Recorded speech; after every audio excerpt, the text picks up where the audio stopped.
Right. I'm going to share my screen. Showtime. Okay. Welcome, everyone. I'm going to start our PowerPoint.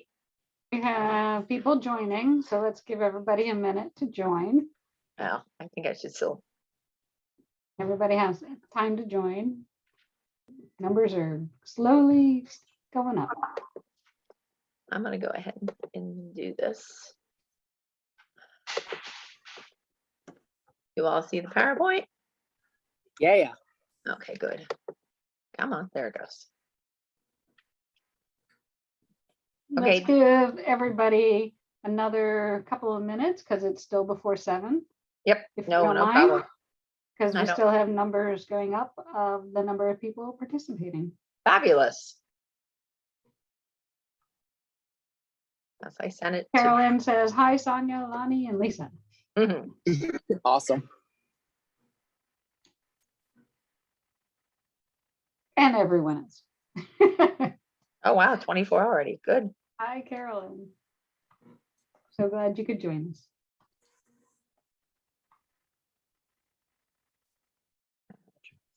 We are waiting right now for people to join. It is not quite 7 o'clock. I hope you can hear us, Colette. We are waiting for more people to join and give it just about a minute after 7 for everyone to be on.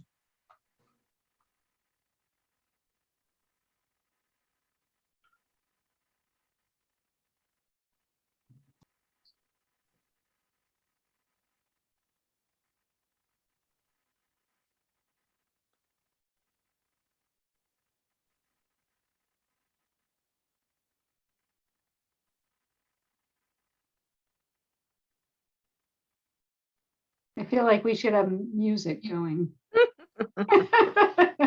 Now, what we need to put is Henry's popcorn song. Yes, there you go.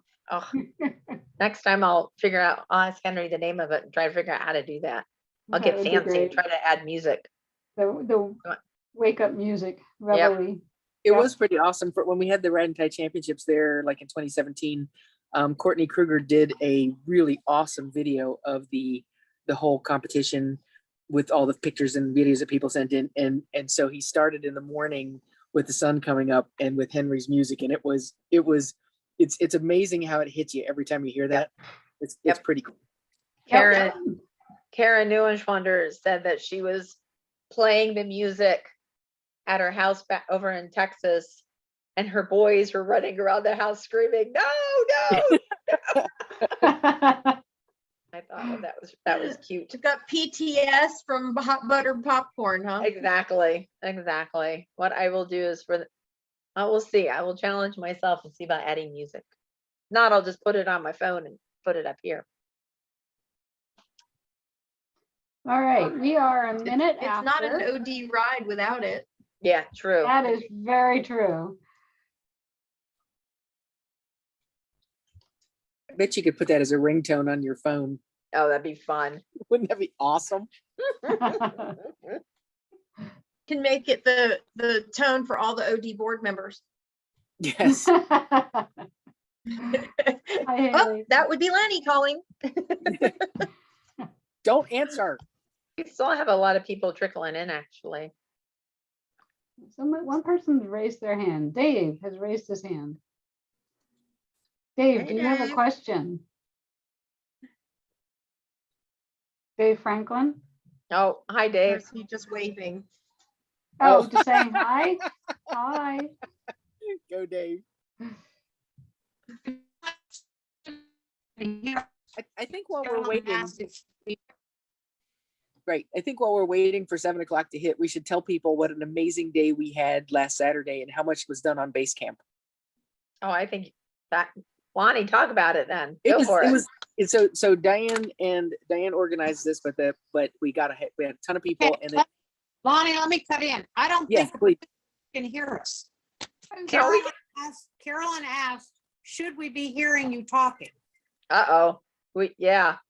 Oh, yes, Hi. and Colette asked, should we be hearing anything? And Uh-oh. can anybody hear us Okay, talking? we're We getting hear you. you. Okay. We get you. Yep, Thank good. you. Okay, Loud very and good. clear. But Diane, you are definitely cutting in and out. That's Yeah, we Diane. Got his- Get up here.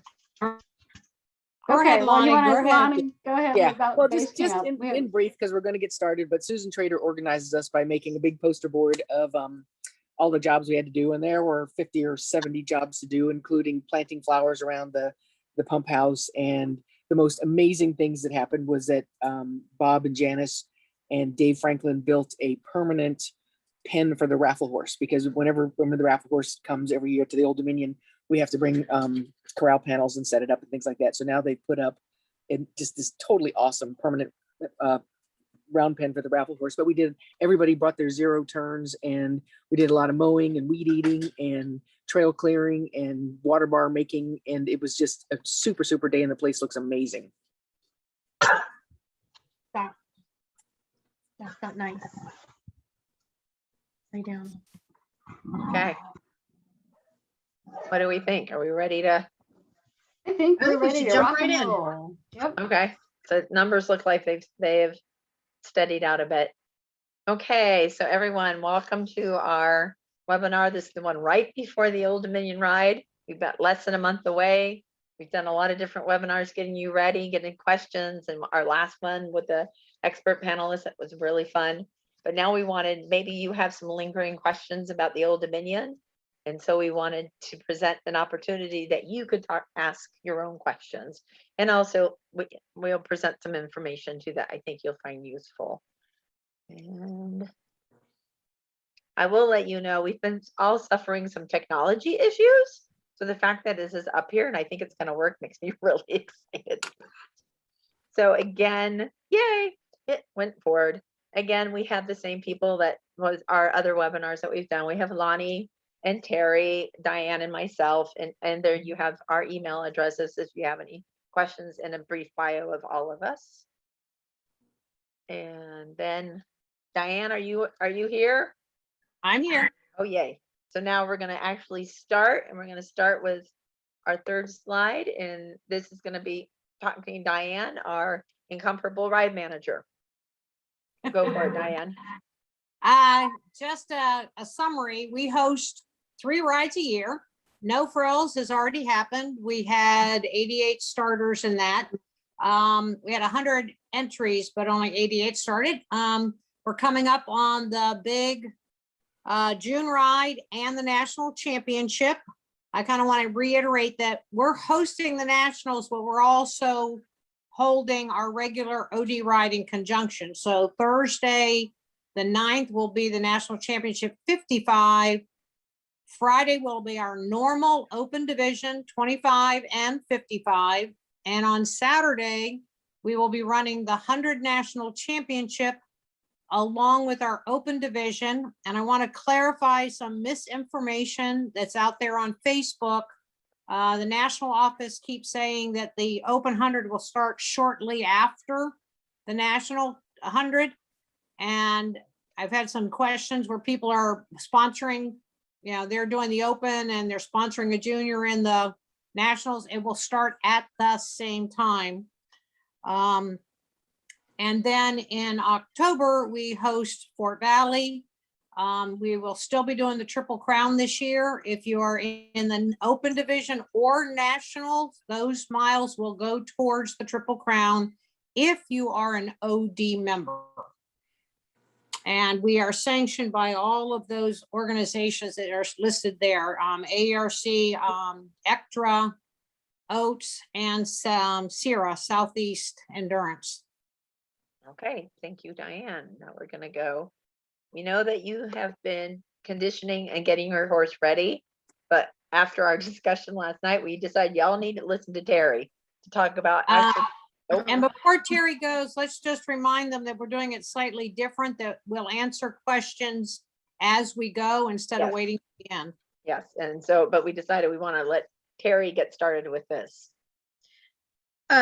So if any of you have attended our previous webinars, we have talked about the need for acclimating your horses to things they have to step over we've made suggestions as to how to accomplish that if you don't live in the wonderful area of the Shenandoah Valley that is rocky and fun. We've talked about using cavalettis as a tool. We've talked about riding in forest areas that have roots. We've talked about using ring work where, you know, just getting your horse used to moving in and around things to make them supple. If you have access to a hill, a mogul, anything that changes elevation, by all means use it. I think at this point in the game, we're 4 weeks away from this national championship. So any of us that condition try to sort of peak at that point. So just beware of bringing a horse to this event that's tired. So within the next week or so, you should be tapering off your conditioning program and just working on keeping you and your horse loose. At least that is my plan. Anybody else on the panel have thoughts on that? Well, I think you're absolutely right, Terry, is that at this point, the thing is to not overtrain, because we've got 3.5 weeks to go and you've done your training. And if you haven't, your horse is going to be fine. And I think the big difference now is that this weekend is going, for the first time, it's going to be 90 degrees. And so you don't want to go out there and pound the pavement, but you are actually going to be the weak link here. For most of us now, if you're in the Southeast, it's different. But for most of us, we haven't had 90-degree weather yet. And so we would like to fan ourselves and go inside and wait till it cools off. But that's not how it works. This is the time for you to go out either with your horse and go climb some mountains at a nice leisurely walk, but be outside in the sun. And Terry's going to talk a little bit later about electrolytes and taking care of yourself, but you are now the weak link, because a lot of times the weather gets hot for the first time on Old Dominion week. You know, we creep up to it and we have 70 degrees and 80-degree days. And then kablam, on Thursday before the Old Dominion gets to be 90 degrees. So this is the time for you to start saying, I need to really be concentrating on my drinking and eating. I need to really be concentrating on being outside in the sun, because we're just not ready for it right now. So taking care of both your horse and you in the heat means that this is not the time to back off on heat training. It's the time to back off on conditioning. And another thing Terry had said earlier is that the hardest thing is the mental conditioning, because you know how to ride your horse and you know how to ride. And even if you know how to take care of yourself, the hardest thing about the Old Dominion is knowing when you're going to have to pump yourself up to pump your horse up. It's usually around the 60-mile point, and you're feeling pretty bleak because you're pretty tapped out and you've sort of run out of your own electrolytes and you haven't been drinking as much as you should, and you're feeling kind of weak, and your horse is like, oh, is this a bad time? Should we stop now? And that's when you have to start singing. And that's when you have to start talking to your friends and saying, we are having such a great time.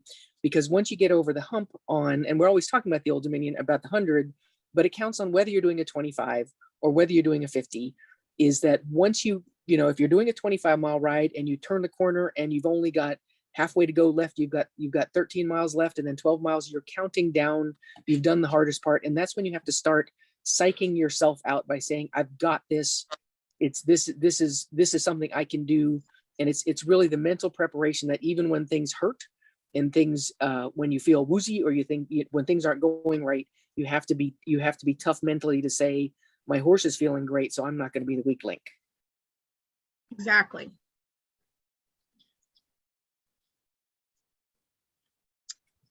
Does anybody have questions in our audience there? Well, while we wait to see if any questions come up, Stag wanted to point out that there is an occasional rattlesnake on the side of the trail or on the trail, especially going, is it up the power line towards the North Ridge?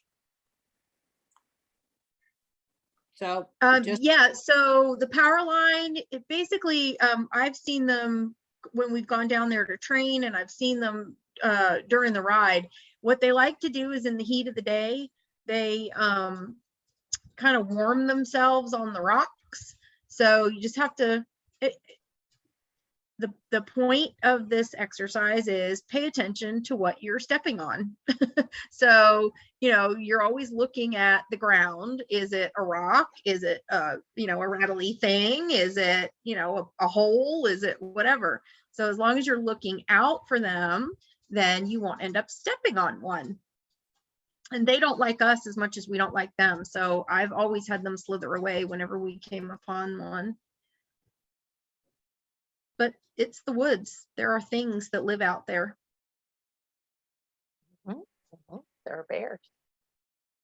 There are bears.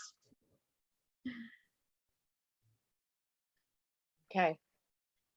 Well, if we don't have any questions that would relate, I guess we can move on to trail. That works for Okay. everybody? All right, let's move on. Let's move on to trail, and this will be Lonnie. So, and can we actually go to the first loops? Does that work? Because so the deal with the trail, so what she's going to do is put up our loop mileage for the 100-mile ride, but we also do have the loop mileage for the other rides as well. And the again is if you're going to approach this ride, it's you do it one leg at a time. You do it one vet check at a time, and you ride each one carefully. And the way these work is 2 or 3 slides down, we'll have this totally awesome elevation profile, which shows you the hills and things like that. But the way this trail is laid out, and the way a lot of trails are laid out, is because the vet checks have to be down in the flat area because you have to be able to get the vehicles in. So you will go out and on the first leg of the Old Dominion, it's 16 miles into Birdhaven. And yes, there's rocks everywhere, but there's also lots of moving out places. So the whole idea with the Old Dominion, and Stagg always quotes Matthew, is never hurry, never tarry. But the concept is if you have 2 steps of flat area to trot, then you need to trot. You need to not walk. And I was always told to go as quickly as you can, which means that you're pretty much going to be walking and trotting. There's not going to be a whole lot of cantering until you get further along on the trail. But don't be sauntering because you're going to need that time later on. Is one of the things Diane's going to talk about, is that we do have closing times. Is you have to travel a certain amount of speed to get to get into the vet checks, and enough time to get out of the vet checks, and enough time to get around the whole trail. So the idea is that the first 6 miles of the Old Dominion is it's not flat by any means, but it's good moving out. It's got lots of open trail where you can trot, you can canter if you want to, you can move along. And while Stagg made it very clear on our last meeting that this is not a time to hurry, you don't want to blast them out because it's going to be very, very humid in the morning. It may not feel hot, but it's going to be humid enough that you need to be letting your horses warm up, and don't be moving too fast, but you need to move fairly steadily, because at the 6 mile point you do your first climb, and we'll see our elevation profile, and it's a pretty steady climb. And this is one of the things, again, that Terry talked about earlier, is that if you don't have a good climbing horse, you need to be prepared to give way, because this is a long uphill climb. But the deal is there's only one climb before the first vet check. You go up, and then you go up, and then you go up some more, then you go up some more. But you only go up once. You're moving through the rocks, and you have jogged pretty steadily for the first 6 miles because you need to hustle. And then when you come to the hill, then you start walking, and you walk up the hill. Mhm. But even if you're in the rocks, if you find there's 10 feet there that's soft and open, you do a little jog, and you keep moving, because your pace will never stay steady, as you're going to be dropping from 2 miles an hour, and then you'll move up to 5 or 6 miles an hour, and then there's going to be a couple places where you can move 8 miles an hour. But you need to keep adjusting your speed all the time for the terrain that we have, because yes, we have rocks, so you cannot dispute that, is that you have to walk carefully through the rocks. There are, of course, horses who can trot through the rocks. There are horses who are magical and float through the rocks without problems, but a lot of us don't have those. So on every single one of these loops, you'll have the first 6 miles is fairly trot, and then then you'll go up a long steep hill, but then you've got a long downhill, and you come into the vet check. Same thing happens again. You go out, and you've got several miles of good trotting. So take advantage of that. Trot along, move along, because you're going to need to bank as much time as you have, because when you come to the second hill before going into Laurel Run, No. it's pretty much a doozy. I mean, it's a spectacular doozy.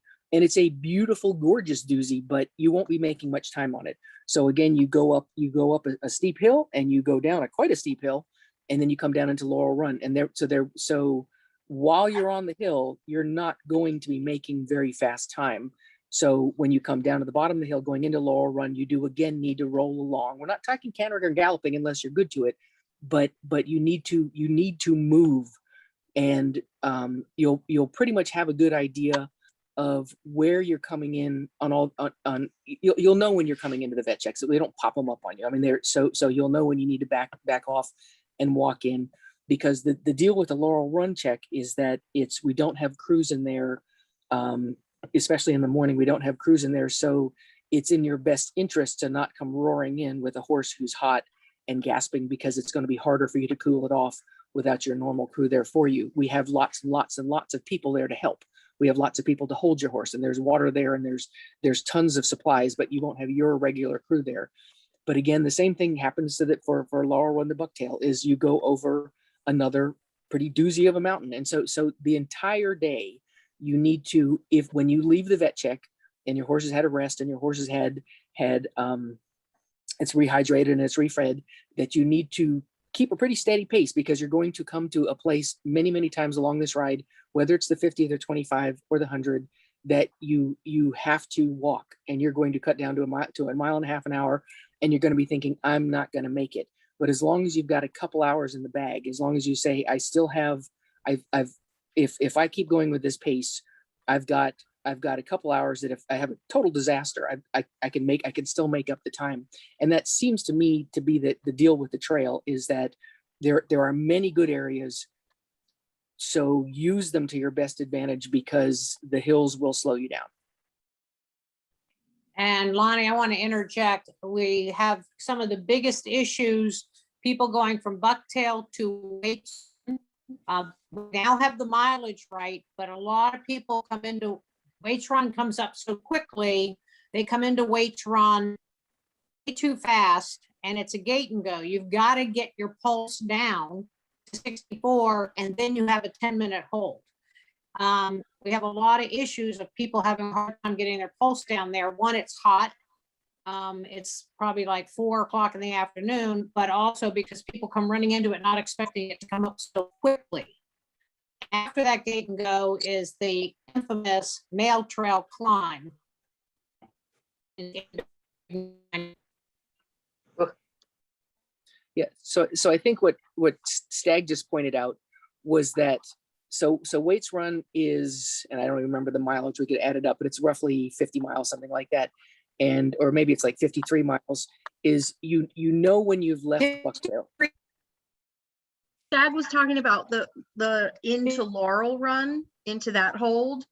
What happens into the Laurel Run hold is you've done this awful climb, and your horse is, I don't want to say demoralized, but it's not their favorite thing to do. They're climbing for several miles, and then they're picking their way across the spine of the mountain, which is not fun for them either. And then they hit an open road and they go, Yahoo! And they all want to go. But there is a gradual incline into Laurel Run. So that is something to be very aware of, that you don't come in hot. You have to realize that even though this is the first time you've seen wide open flat road in a couple miles, you want to be cautious going in there.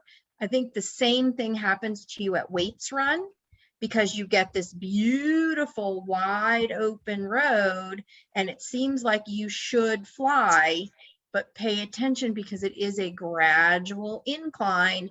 And then all of a sudden, lo and behold, oops, now my pulse has to be down and I have a 10-minute hold. So those two places are, just be a little attentive to your mileage and what's happening with those inclines. Sorry to interrupt, Lanny. No, I think you're perfect, because I think Waits Run is one of the big bugaboos. And when you leave Bucktail, because you're at 46 miles, is put your thinking hat on and say, I've got 7.2 miles till I get to the next vet check. It's a no crew vet check. There is an astounding team of volunteers there, and they have water tanks, but you are out in the sun, and it's pretty much the hottest part of the day. So when you figure out where, because when you come into Laurel Run, if you're familiar with the trail, you sort of have a clue because you know it's a gravel road, then you make a left turn. And when you make that left turn to go up into Laurel, you know you pretty much want to walk it in from there. Waits Run will sneak up on you in a heartbeat, and you have no idea because you're going, like she says, you're going up this beautiful grassy wide fire road, and it's just inviting you to move along, and everybody's looking at everybody, and everybody's trotting along, and then all of a sudden in front of you, you see the vet check or the gate and go, and the trick is it's a 10-minute hold, and you don't normally you wouldn't pull your tack in a 10-minute hold, but sometimes you've got to do that. If it's a hot day, you will not recover if you don't pull your tack. And there are people there to help you, and they will hold your horse for you, and they will untack for you, and they will put the tack back on for you. So it's not that you're on your own, but it's a whole lot easier if you saunter in. It's a whole lot easier if you figure, okay, I know it's 7 miles to go. I'm going to do that in like an hour and 10 minutes because it's uphill, or whatever your timing is. Stag probably does it in 42 minutes, and he can do it. But the rest of us is that you figure I've been going for an hour. I have left bucktail. I need to be watching very carefully because I need to start backing off. Because if you come into Waits Run and they will feed you there, they have everything you could possibly need, but you can't argue with the fact that it's 2 or 3 o'clock in the afternoon. It's super hot. There's no shade anywhere, and you've been going up a hill. So truthfully, you want to ease into Waits Run because by the time you see it, it's too late. So watch your time. You know it's 7.2 miles. So when you leave bucktail, ride well for an hour, but then start backing off because you're going up a hill and you need to. And we untacked last time. I mean, we definitely had to untack because we ride a heavier horse. When you come in, you can stand there all day long putting water on them. Number one, they don't have unlimited water because they have to drive it in on the fire road, but it's not going to work because the water's sort of warm. So you just pull your tack. They'll help you put it back on. Give your horses a break and then go again. And the reason we don't discount the rest of the trail, but the way this trail is laid out is you leave Waits Run, you go to, and when you get to Little Sluice, you've done pretty much. So when you come into Big 92, which is a 72-mile point, you've done all the climbs, you've done all the big climbs, and we'll look at the elevation profile in a minute, but we all know that if you can make it to Big 92, you've got 30 miles left of pretty good visibility, beautiful fireflies, spectacular. It's getting cooler and the air is wonderful, and you can move along. So we don't really pay much attention to the last 30 miles because you've done the worst of it by the time you get to Big 92. Well, and the trail that you're on after Big 92 is all stuff the horses have seen. So they know exactly where they're going and they're hauling it. So once you leave Laurel Run, you're backtracking.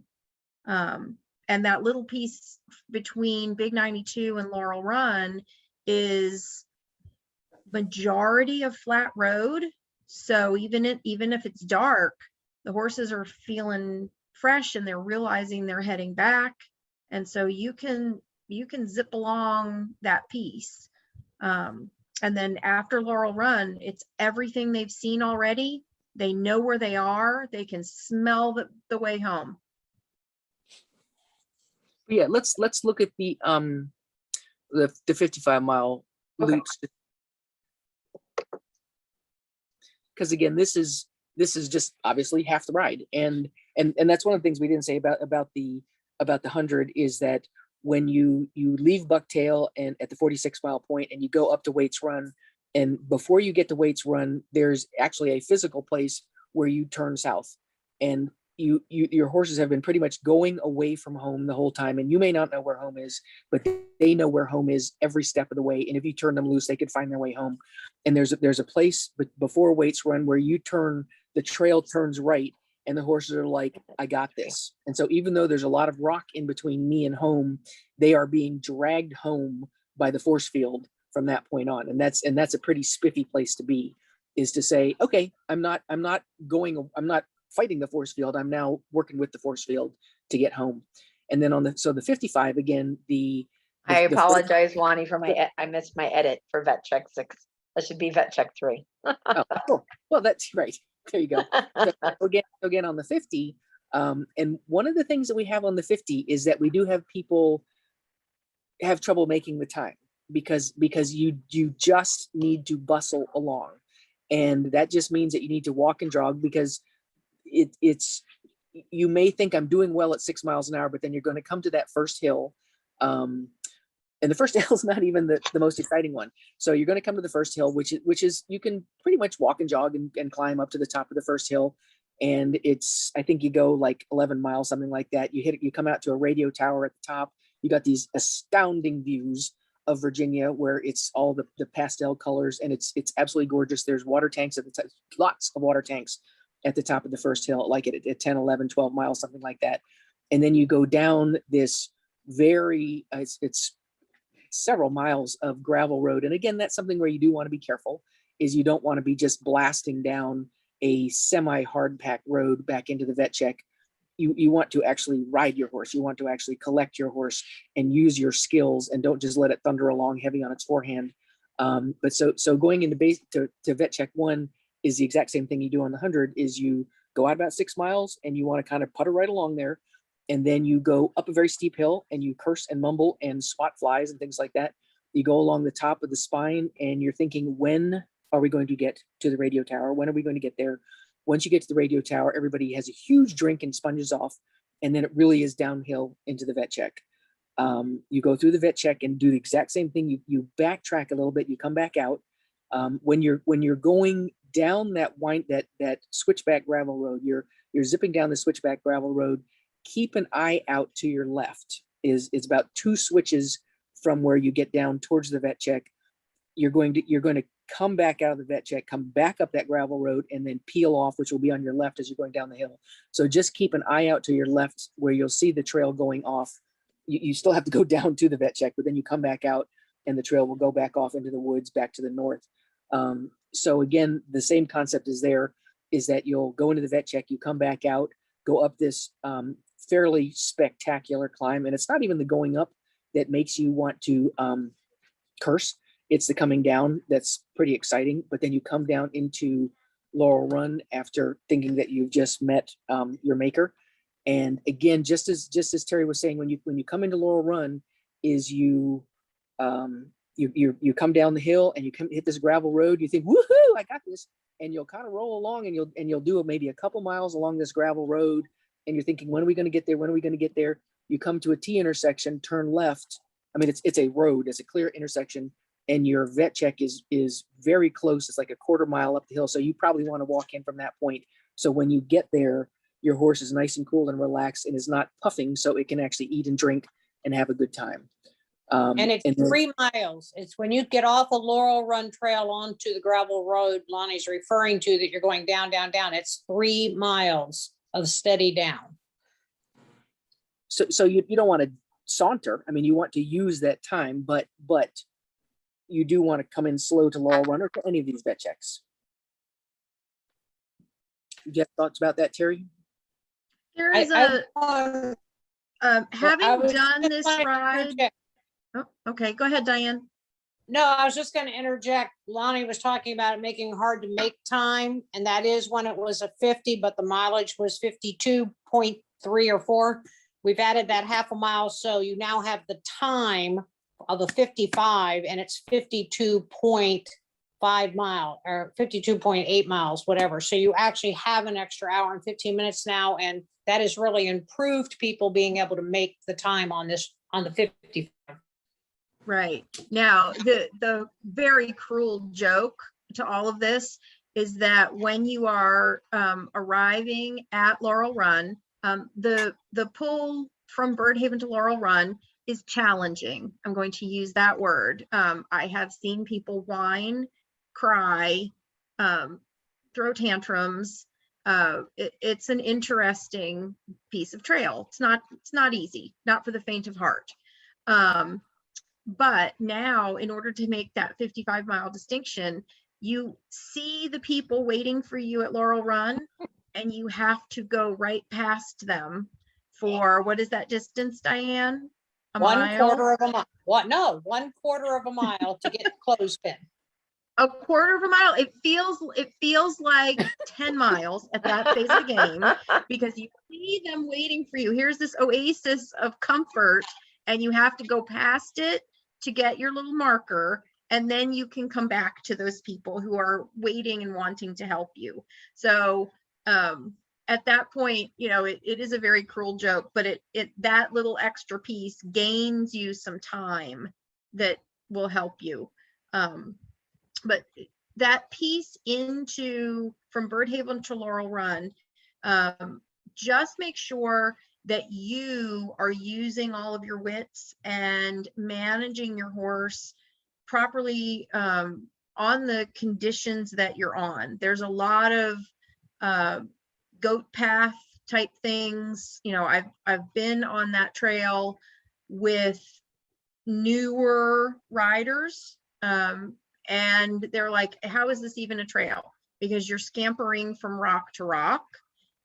If you're on a goat, then you will have no problem. If you are on a hippopotamus, it makes a whole different experience.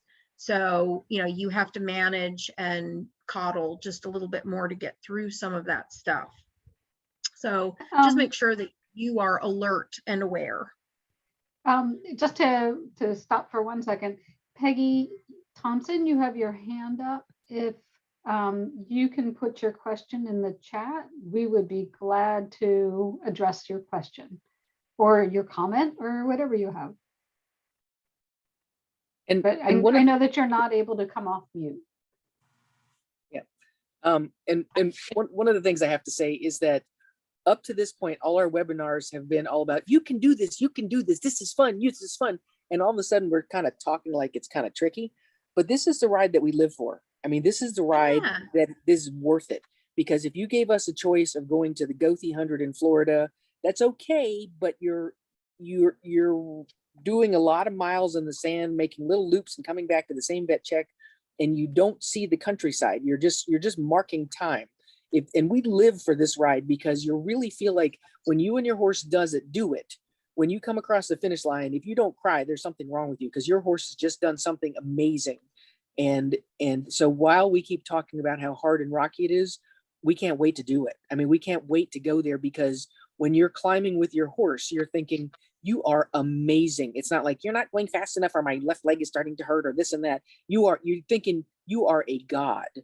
And so if you look at this mileage here, so the first miles, just so you have a clue, is that the mile into the first vet check is 16 miles.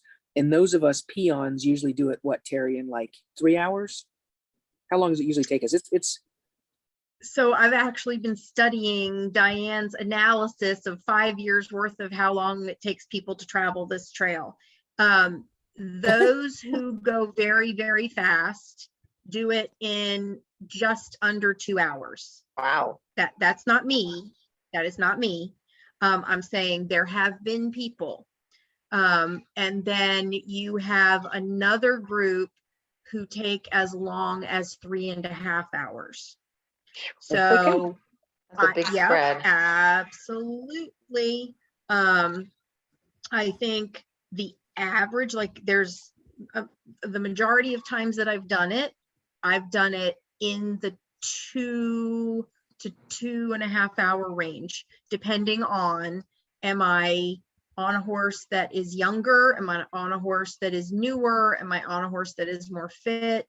That is where I judge whether I'm at that 2 hour or 2.5 hour. And So if you look at that's usually my time frame there. And if you look at the analysis that I sent to Terry, you can also look at the comparison of weather. The years that we had low humidity and 80 degrees, the speeds are much faster. The years of 99 degrees and 90% humidity, the speeds, when people have taken care of the horses and gotten through the ride, the times are much, much slower. Okay, I'm going to take full advantage of having you guys in front of me, because I'm planning to ride the 55 in my Arab. What for vet check 2 and vet check the other loops, how long would you say again for timing? Well, see, and I think this is critical to know, is that I think the big thing on this ride is the loop from vet check 1 to vet check 2. And you go out of there and you think, I've got 17 miles, and you think, shoot, I should be able to do that in 3 hours easy. And I don't know about you, Terry, but it will take you 4 hours no matter what you do if you have wings of gold. And you are, because you are climbing, and so don't let it shoot you in the heart when you keep looking at your watch and thinking, I'm never going to get there. Okay. So Terry, I would say that it almost always takes me at least 4 hours to do that loop, even though you've got a pretty fast moving out few miles before you get to the mountain, and you've got 3 miles of potentially fast moving out at the end. But I think it always takes me 4 hours to do that 16.9 miles. How about you, Terry? So that loop, now that we're saying it, let me get my manual, and I will look at that loop. The average times for that loop were anywhere from 2 hours and 45 minutes. These are not my times. These are ride records. 2 hours and 45 minutes to 4.5 hours. So it depends on, where you use your time. The climb, if you're on a horse that is a super climber and you train on, steep hills all the time, and you can scamper up that long climb, that's the person that's going to be the 2 hours and 45 minutes. I don't live near the mountains, so I take my time climbing up that big long climb, and it's a long climb, but worth every minute of it. But because by the time you get to the top, you're like, yay, we did it. In the middle of it, you're going, what was I thinking? Why did I sign up for this again? But then you realize, oh my And gosh. the times that Terry's reading off, that first time she's giving you, that is the pace time of the winners. That's the pace time of the winners, and the winners that have come close to breaking the course record. So when you Right. take 4 hours to do it, don't be discouraged because someone did it in 2 hours and 30 minutes. Yeah, It's not gonna be- that's not my point in bringing up the times. Those are actual ride times. So that's what I'm saying. Somebody who has a horse that can run up a mountain, and that climb it's very vertical. So if you have that capability, that's fantastic. I don't. So, knowing that, I have still completed the ride on time. I have never not completed this ride. So, So we Wait, and have don't- several questions about all this, if you guys want to answer some of them now. yeah, sure. Let's do it. So one is, how do we ensure that food that our horses can eat are at the away vet checks or food stops if our horse is on a special diet? So what I'm will sorry. happen? Can you, I missed it a little bit. It says, the question is, how do you ensure that food that our horses can eat are at the away vet check or the food stops if our horse is on a special diet? Well, the only vet check that you don't have, that you cannot let crew go to, is Laurel Run. All of the other vet checks, your crew can follow you around. At Laurel Run, we provide Triple Crown Senior, Triple Crown Complete, wet beet pulp, hay. If you have a horse that requires special food or is a picky eater, you send out, like we do at No Frills, you send out a bag. A gallon Ziploc baggie or 2 gallon Ziploc baggies of that special food, and it's in a bag with your number on it. So when you come in, you find your bag, and then you'd have that special food for your horse. All the other vet checks, you're allowed to have crew. And if you're doing the 50 and you don't have crew, you can go to Bird Haven the night before and set up your whole crew area with everything you need. And it is guarded overnight by the station head, Jen Smith. We have a The question. other thing I do is I always have pockets on my pants. And my horse is a very food motivated fellow.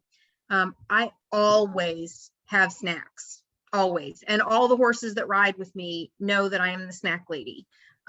So every few minutes, I'm always feeding whatever the snack is. And I change the variety of snacks from vet check to vet check so that he's not only getting peanuts the whole ride. Sometimes it's, you know, carrots. Sometimes it's the apples that he likes. The next time it's fancy cookies from the store. Then, you know, he likes sweet potatoes. So like each time I have, you know, my pockets are bulging. I look like I have some horrible disease because I always have lumpy thighs from all the treats in my pockets. But that's a way to get them stuff that keeps them happy and motivated the entire time.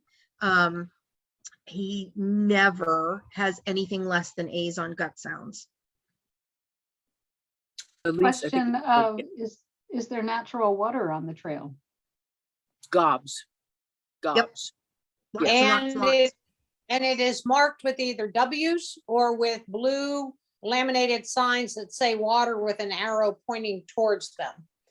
I'm going to address one of the questions in the chat, and that is there a way to see my ride times for each stop of each of my attempts and or completions? That would all be on your rider card. If Mhm. you did not get your rider card when you did it, you can send me an email and I will try to go through the piles of past rider cards. If you tell me what year it was and try to find your card, and I'll scan it back to you. And the other question is about if you don't send everything from the barn to each check and there's a torrential downpour, how do I keep my horse from getting cold? I don't know if this is referring to you're not going to have crew going to each vet check. I'm not sure how to answer that question because we're not going to have a bunch of blankets there, but usually people are there from other crews that if they saw your horse was cold would offer you a blanket to put over the horse until their rider came in. I mean, usually people are very good about that. There's another question about how's there a way to get crew out to Birdhaven if the crew person doesn't drive? Hit your You ride. go with to the your- ride briefing and you raise your hand and you say, "Hi, I'm Sally and I need a ride for one person and 6 buckets out to Birdhaven. Will anybody take me?" And I guarantee you'll have at least 10 vehicles that are headed out to Birdhaven. And you can do the same thing the day before, jump or ask for a ride over there to set your crew area up the day before. Yep. And just hit your ride. A lot of people do that. People sometimes don't want to unhook their trucks, especially if we've had rain and they're afraid they might get stuck, and they'll hitch a ride with someone who's unhooked, and they do the same thing the Mhm. next day. Yes, this is a very supportive community. Nobody wants your crew person stuck in base camp and you without them. When you're going to Birdhaven, when you turn off Orkney Springs Road and turn up Alum Springs to go to Birdhaven, there's a store there that has ice, so you can stock up on ice every single time you come past that corner. We do want to support the local Mhm. people, but they make a point of supporting us by getting a lot of ice in. So going back to the 55-mile thing, Sonia, is that, you know, say it takes you 3 hours to get into the first vet check, you're fine, and then you have a hold. And then it takes you 3 hours and 45 minutes or something to do the second vet check. Don't fret, because you'll see the last 20 miles. So from Laurel Run back to Birdhaven, there's no major climbs. And then the last 6 miles is one party city. I mean, it's got a few rocks and a little bit of mud, but it's got a ton of water. And so the last 20 miles are handed to you. So don't be fussing. Don't lose sleep and fuss and get ulcers because you're not moving as quickly as you would like to between vet check 1 and to vet check 2, because turning around and coming home is easy. You got it. Thank you, And Lonnie. And Now, the other that thing, said- the other thing that will help you know that is when we get to the slide about the close times, as long as you get in there and you get your pulse down anywhere before that close time, that's telling you have the ability to still finish this ride. That makes And sense. we'll talk about Right. those close times when we get to that slide. Thank you. My mare does not thinks climbing mountains is dumb. So I was wondering myself. Yeah, don't fuss. Thank you. Yeah, Because then well, yeah. so my advice then is keep her favorite goodies in your pocket to keep her motivated on that climb up to Laurel Run. Okay. Because I happen to have dragged somebody up that climb one year, and the woman was crying and the horse didn't want to climb. And so we were, here, have a carrot, like literally, pulling her up the hill. And she just kept saying, I'm going to quit. I can't do it after this. And I said, but guess what? At the end of all this is the hardest part of your whole day. And at the end of all this, you get a buckle. And it was like, oh, shiny things. Okay, I can do it for that. And sure enough, she kept going and got through, and has thanked me no less than a half a dozen times since for reminding her that, at the end of this was that shiny buckle. So as long as you just keep reminding yourself there is an end to this climb, and we'll keep going. Again, having ridden this ride with folks who've not done it before, the pull from Laurel Run to Birdhaven, there's a lot of road, and having spent the whole day picking along, stop, go, stop, go, stop, go, you get this long stretch where it's go, go, go. And you are tired and potentially hot. Don't be tempted to lollygag along, because there are sections toward the tail end of that trail into Birdhaven where you will have to walk again. So move, and just keep drinking, keep squirting your water bottle on your horse and then you'll get back into the woods and have to pick along again. Okay. Thank you. So the difference with the 25-mile trail here is when you're on the 50 and you leave your third vet check, you leave Birdhaven and you go home, it's pretty rolling, wide open, and very trottable the whole way. In order to get the mileage for the 25-mile is you do have one more little hill in there. So you'll when you do the 25-mile, you'll go along flat for about 6 miles. And when I say flat, it's a little rolling, but you can trot. You'll go along flat, and then you'll go up this spectacular hill with great views. And then you come down this long gravel road back down into Birdhaven, but we can't send you straight home because then you wouldn't have enough miles. So we do send you back towards camp and then have you go back up the hill you went before, cut over onto a power line and come back down. So there is on the 25, unlike on the 50, there's one more climb. It's not a major climb, but it's a climb. There's one more climb on the way home just in order to get enough miles. Okay, I think we're ready to go to the next slide. And this is the one that Lonnie's been talking about and excited about. I just love this slide. This is just a spectacular slide. And so if you look at it, and again, it's again on the left side, you leave camp and you go over a little hill and then you go up over the climb. And yeah, it's pretty spectacular. And the vet checks are all down at the bottom. So you see that you'll see the 20-mile check, the 20-mile point there. So you'll go up the mountain. I mean, but the point is there's big hill before the first vet check. You leave the first vet check, and then there's another pretty dang spectacular hill. And then, okay, another hill is because your second vet check is at 32 miles. But once you get to you'll leave Waits Run, which is 53 miles, something like that. And you'll do have that climb, that last sort of double peak or triple peak there. It's not quite as steep, and it's not as bad as everybody says. And it does get dark on you there. That's the trick on the 100, is that when you leave Waits Run, you think you're doing okay. And then for those of us who are normal peons and not the speedsters, is about halfway through that last triple peak there, it gets dark on you. And it's very beautiful when it gets dark. I mean, the frogs are croaking and seriously, the fireflies are out. You can see a lot of pretty amazing stuff, but it is dark and you're doing a lot of climbing. But once you get over that last climb and you come down into Little Sluice, and you have to go up a gravel road into Big 92, but then it's very, very doable. So you see, we essentially have 4 major climbs, and you can count them. You get to Birdhaven, you've done 1, check. I've done 25% of my climbs. And you get into Laurel Run, check. I've done 2. So you can. It's very, very doable if you just know the statistics and say, I've got 1 more climb. Okay, now I'm into Big 92, and I can scoot on home. And the fun thing is, I was having a little trouble interpreting the slide or the thing at the bottom that said pace, because I think it should be turned upside down. But I think the significance of it is how many minutes it takes you to do a mile. So if you're going very fast, it takes you 5 minutes to do a mile. And if you're going very slowly, it takes you 25 minutes to do a mile. And so that means you're going 2 miles an hour, essentially. So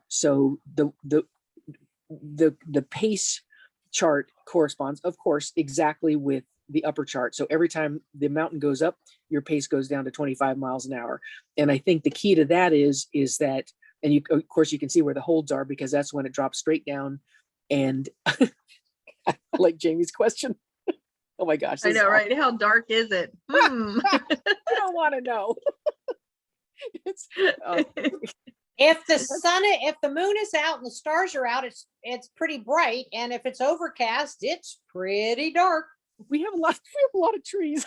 So it's, I don't know if you've ever ridden, when you ride Vermont because when you're in Florida, I like to ride without lights because lights are annoying. Lights are annoying to the people around you, and lights are annoying to the horses. I mean, it's better to ride without lights. But if you ever ride in Vermont, which is a very, the whole thing is trees. The whole thing is trees. You cannot see your hand in front of your face. All you see is all these runners bobbing along with their lights. But so in Vermont, you have to use lights. In the Old Dominion it's nice to have them.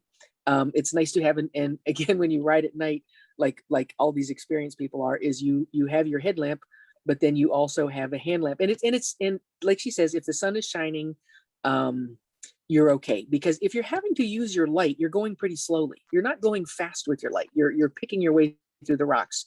So it's better to not use it. But if you definitely want to have one with fresh batteries, and then you want to have a backup in your pack, a backup light in your pack, and then you also want to have a hand lamp in your hand or in your pocket. So if you have to check a trail marking and all your lights have failed, you have backup lights. But again, the point of the pace is that you are not, when you go to Vermont or you go to Florida or you go to Big South Fork, you sort of have a pretty steady, I'm going to average 7 miles an hour during this entire day. I'm going to do that.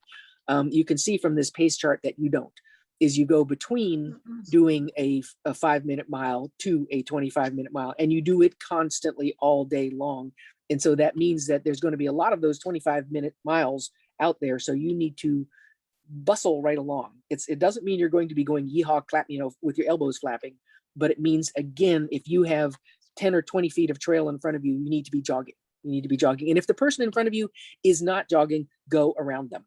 Do not let somebody else set your pace. Is you don't want to be caught by the time because somebody in front of you is not prepared to do the steady pace. So if the person in front of you is walking and the trail is open, say, do you mind if I go around? Is that okay? And scoot, go. Don't let somebody else set your pace for you. Also, Jamie's going back on the question about riding in the dark. How dark is it? The trail is marked now. It will be marked with very bright LED lights that we have just made that make them brighter. They're marked every 1/10 of a mile when you're on road. And when you're in the woods, they mark them where you almost can ride light to light. LED light to LED light. And this year they're going to be lime green so you can tell them apart from the fireflies. Yes, they're very bright and very fancy. So we'll be able to see them. I usually, just back to the light question, on the roads, I don't usually use a light. What I've gotten in the habit of is putting just a red light on. And that way, once I go from the road to the woods, just the red light just tells me or gives me a warning if there's any kind of a branch anywhere near my head. But you can't really see. And, it's that whole trust your horse thing. They can see far better than us, and any lights that you put on kind of mess with their vision. So I try to keep my lights turned off as much as possible. And I'm glad Terry mentioned the red light, because I have found a green headlamp and it seems to not give you the seasickness, and you don't get all that bobbing up and down, and it gives you a little more light than the red one does. And I really like that over a white light. But so what we're saying is that it's going to get dark on you between when you leave Waits Run, and you're going to be in the dark by the time you get to Little Sluice. But again, your last climb, that little triple whammy climb is going to be before you get down into Big 92.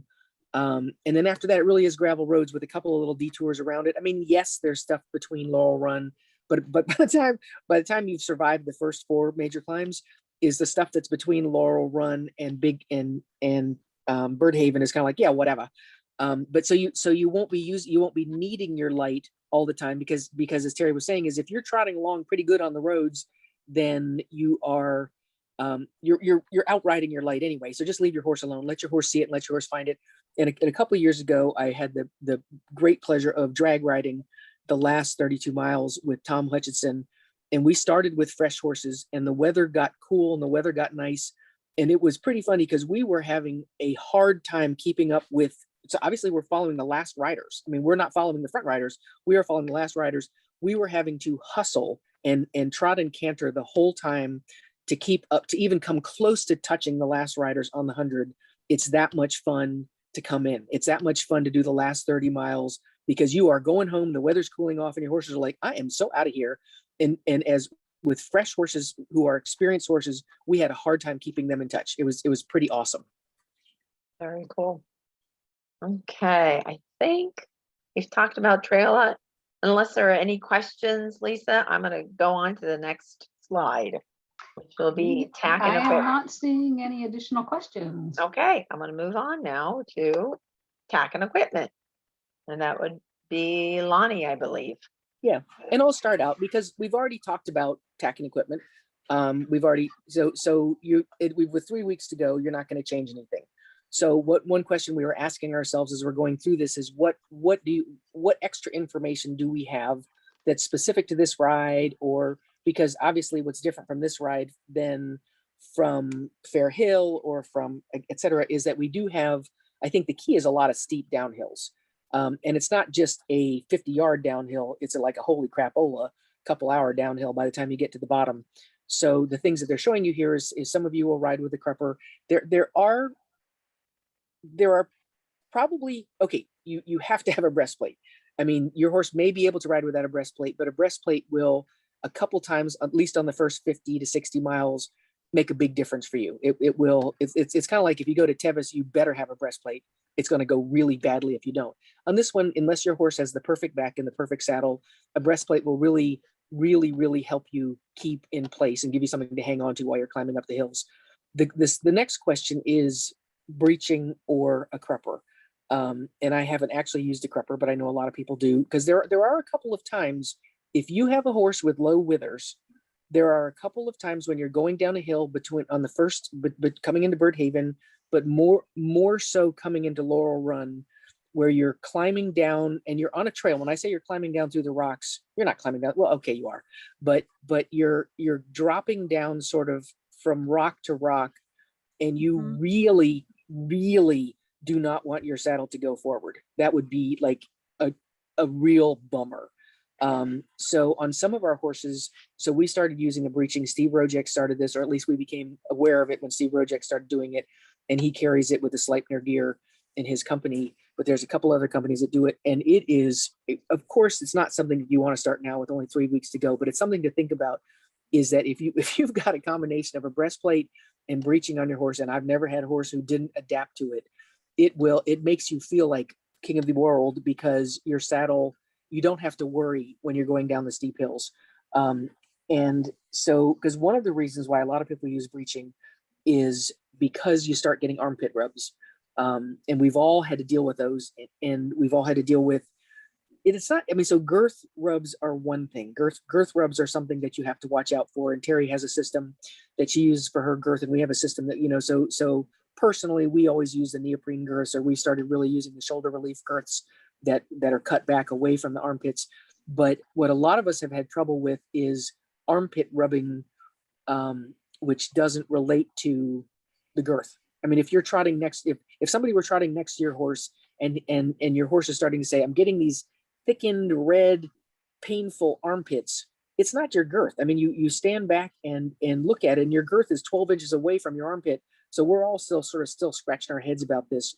One thing that Diane has come up on, and we use a lot of for that, is we use a lot of alu spray, the aluminum spray, because it helps keep it dry. It helps sort of form a bandage on there and keep it more comfortable. I know that Joni Buttram down in Alabama, she turned us on a long time ago, is because another so either you want to reduce the inflammation that they get just from having chub rub, just from their armpits rubbing as their front legs are moving, is she turned us on to, there's a product that, and we just get it at Walmart, but you can also get it online at Amazon.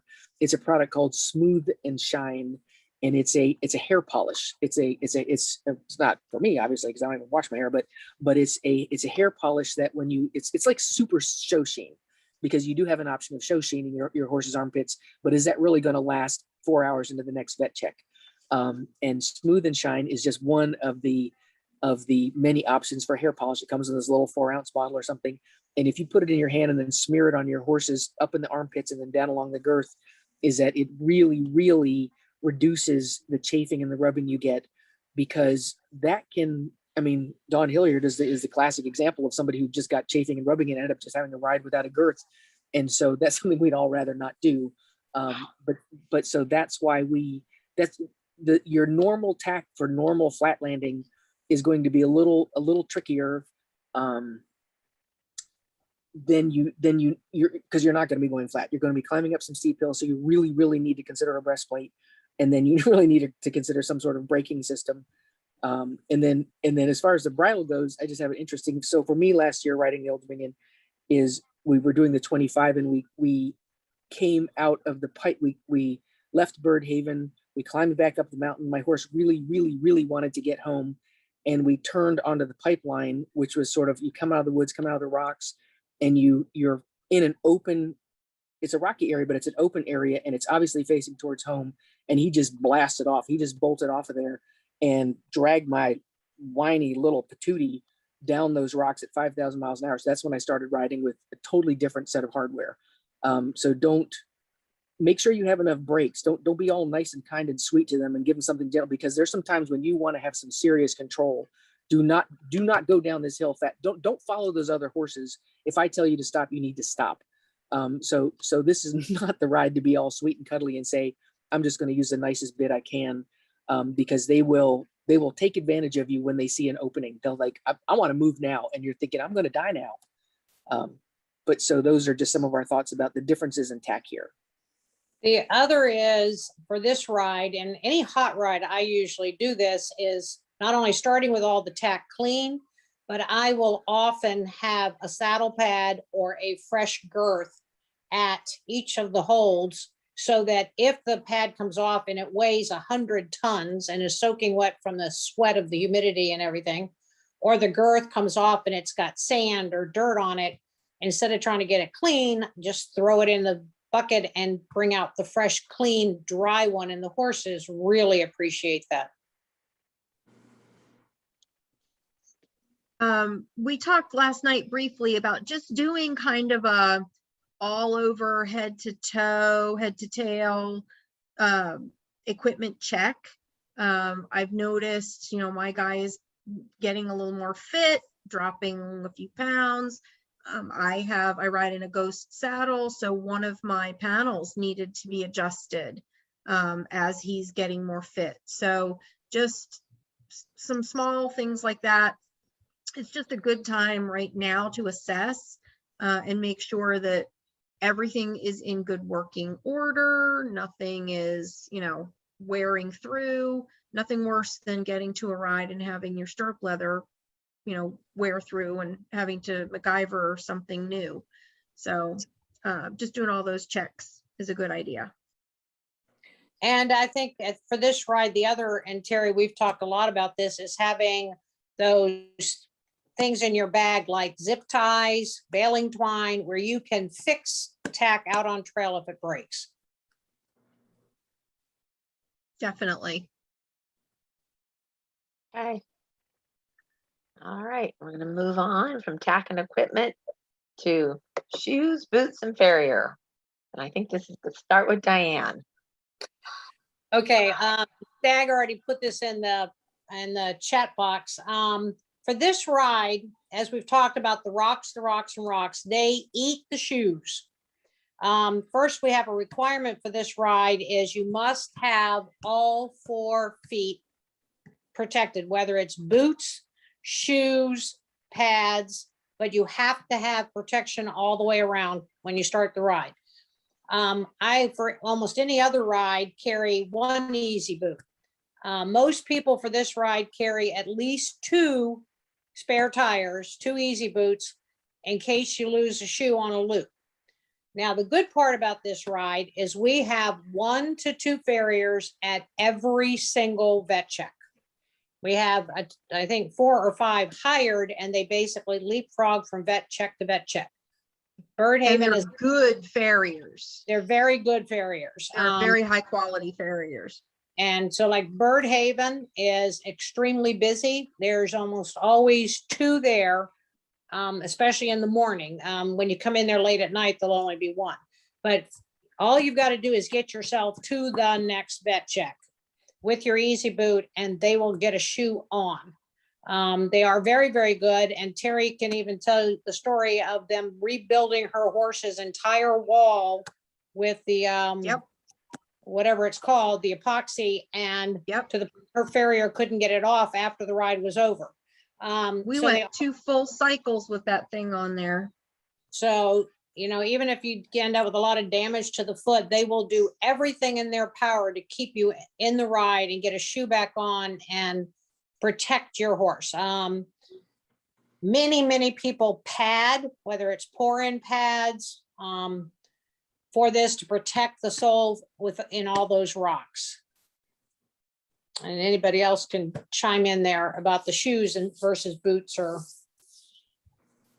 And I think all that is exactly right. And absolutely, I always carry 2 easy boots because number one, if you haven't lost shoes before, you may not know that your front feet may be different size than your hind feet. So make sure you know what size boot each end of your horse wears, because usually you have to carry a hind and a front, or at least a size for the hind and for the front. But you definitely want to carry 2, because if you lose a shoe, you now don't have a spare. And it's when you're riding on the trail and you meet somebody who's lost a shoe and they don't have a boot, you're thinking, what were you thinking? I mean, what were you thinking that you're a long way from home. So you really need to, none of us on this panel are boot people in terms of we don't start with boots, is we may or may not have tried it, but we usually don't know. And I know a lot of people are very successful and a lot of people have done the 100 with boots of all these kinds here. So it can be done. I think everybody on this panel prefers to have a nail-on shoe with a little bit of traction. And again, pads are definitely your friend. You're probably out of options now as far as shoeing, but because you're usually dependent on your farrier schedule. But given a choice, this is when we would be shoeing right now, because we've got 3 weeks to go. And given a choice, we don't want to shoe in the week before the ride, because then they don't have the hoof mass. The shoe hasn't sort of stabilized on the foot, and they've managed to grow some hoof mass. Because going out there in the rocks is a different story. We always jokingly say there may be a rock with your name on it, but it's just a steady concussion. It's just climbing up and down the rock. So in a perfect world, I would suspect that most of us at least put plastic pads on the front, and may or may not pad in the hind. If your horse has great feet, then you want to this is the time to pad front and hind, because you've worked your whole year to get to this ride, and you don't want to be wiping out for a bruise. And one of the things that Stag said, I just saw the beginning of his quote or his question, is that when you come, so always be watching your shoes. So if you ever if you can't look down and see your shoes, if anytime you're going over rocks, make sure you're hearing 4 pieces of metal hit rock. Make sure you're not hearing click, click, click, thud, click, click, click, thud. When you come down on the gravel roads, ask your people around it, do I still have all 4? Am I still doing well? Or if you feel anything at all, stop immediately and make sure you have all 4 shoes, because it's pretty common to come off those hills missing short a shoe. And also when you come into the vet check, when you get off your horse, the first thing you want to do is look down, because you've got some time in there. You've got some hold time, but the farriers are usually pretty busy. I mean, there's usually a line, and as she says, we often have 2 farriers at some of the bigger holds, but there's usually a line of people waiting there. And what they do is they just take your number. They take your number, and then we collect at the end. They'll settle up on the money at the end, so you don't have to worry about carrying money with you. Is they'll just say number 127. I put a right front shoe and pad on and had a little bit of rebuild on the outside, something like that. So they take care of that. Then we settle it all up at the end. But when you first come into the vet check, you want to check all your shoes and make sure there's no sprung shoes or anything that's taken a beating that needs to be corrected. You want to know that before you head back out on the trail. But so what we're doing now is we've got 3 weeks to go, is this is when we want to be shoeing them. Now you may not have a choice, but this is the prime time for your horses to have enough time for their feet to toughen up and to harden up and be ready for the trail. Lonnie, And I'm I- gonna- And oh, another good idea is to have your farrier give you a full set of your shoes, so that if you come in with missing shoes, you reach in your box, you grab a shoe, you walk it right over to the farrier, and they don't have to resize anything or try and find whatever your fancy shoe is, and they can just slap it right on. Terry, you took the words right out of my mouth, and because I carry 4, but when you'd grab that shoe, make sure if it's a front shoe you're missing, you grab a front shoe out of your bag, because your front shoe and your back shoe are shaped differently. And I want to go back to Yep. what Lonnie was saying about the farrier. The setup is that they'll tell you how much you owe. When they get back to base camp, they'll put your invoice in a pocket folder in the pump house. You're on the honor system to go into that folder, find the invoice, put your money in the envelope they will leave for you. And then that way you have squared up. Your entry or your results won't be sent into ARC until you have squared up with the farriers. I'm gonna add something about boots. I've gone on a lot of training rides with friends who use boots, and I have done use boots successfully on the OD 55 and the OD 100. Everyone that I know that uses boots successfully trim their own horses. I made a conscious decision that I did not want to learn how to do that. So that's why I do steels, because I did not want to have to learn how to be a farrier on top of everything else. I am old and my back too much. The other is, I know also there's a lot of new, maybe you're thinking about doing a drag ride, or maybe you're thinking about doing the LD, and you haven't really been able to practice with boots yet. Coming to this ride is not the best time to practice with boots. I will tell you, I have some people take boots off and hide them behind a tree because their boots are coming off. This is where you really need to be practicing ahead of time. Just some things I've noticed been around the trail and such. Okay, I'm gonna move. I think we're time to move on to the next one, and it is food. And Terry, you're always talking about food. I ride to eat. That is the whole goal of any adventure, is the food that is awaiting you at the hold. At this point, everybody has figured out, some sort of electrolyte protocol for their horses. We're not talking about what kind and how you should electrolyte. What we're promoting here is that you should have a system and you should use the system. Find what your horse likes, find what electrolyte protocol works. We always have backups of things in our kit. If somebody's getting a bellyache, or if somebody is, not wanting to eat, or, it's not a problem I have very often. My horse is always hungry, but, whatever your horse's things are that may crop up, I just find that for the longer distances, what is helpful to me is using different mediums with which to deliver the electrolytes. So I know kale and pectin is a really popular one, applesauce, baby carrots, all very popular. But the same rule applies for horses as it does for you during the course of a 100-mile event or the course of a 50-mile event. There's only so much peanut butter and jelly you want to eat. At some point, that is no longer going to be appealing. So if you keep coming at your horse with the same nasty thing over and over and over again, at some point they're going to become belligerent about it. So we change up. We sometimes do baby food carrots, sometimes do the kale and pectin, sometimes use papaya juice, different little things so that we're offering variety. We talked last night about offering different kinds of food for your horse at each vet check, just again to give them the variety and the calories. They're working so hard. You want to make sure that they're interested in whatever it is that you are offering. and that, you know, if they want the neighbor's food, by all means, trade bowls with the neighbor. We just want to keep that food going in. We were talking about for the rider, it is really, really important that you focus on you as well. This is kind of that concept of being on an airplane. If you don't put the oxygen mask on, you are no good to your partner. So maintaining food going in all day, water going in all day, electrolytes going in all day. We love to tell the story. For those of you that don't know, my father is Bob Walsh. He's a member of the Old Dominion board. He has been competing in this sport since Times Square was a prairie. And he was always horrible about eating and drinking during a ride. He was miserable about it. And he was doing a ride. It was a 50, and it was hot, and it was at the old location for the Old Dominion. It was at Leesburg. And I was waiting for him at the finish.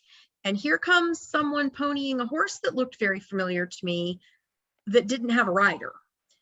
Come to find out, he had made it 1 mile from the finish and fainted on someone's front lawn and was being hosed off by the homeowner, waiting for an ambulance to come pick him up because he had gotten dehydrated. So this was, you know, big lesson to me that you must make sure that you maintain your own health and wellness throughout the day. I find that ingesting small amounts throughout the day goes way better for me than waiting till I get to a vet check and then, you know, having a smorgasbord of food. Lanny had a really good suggestion, you know, for the crew members. Don't hand somebody a full sandwich, you know, hand them a bite at a time. If you are a helper, if you are a crew person, offer small amounts, and then it's becomes something that you can think about easily and you can get down. And again, for yourself, having that variety is helpful as well.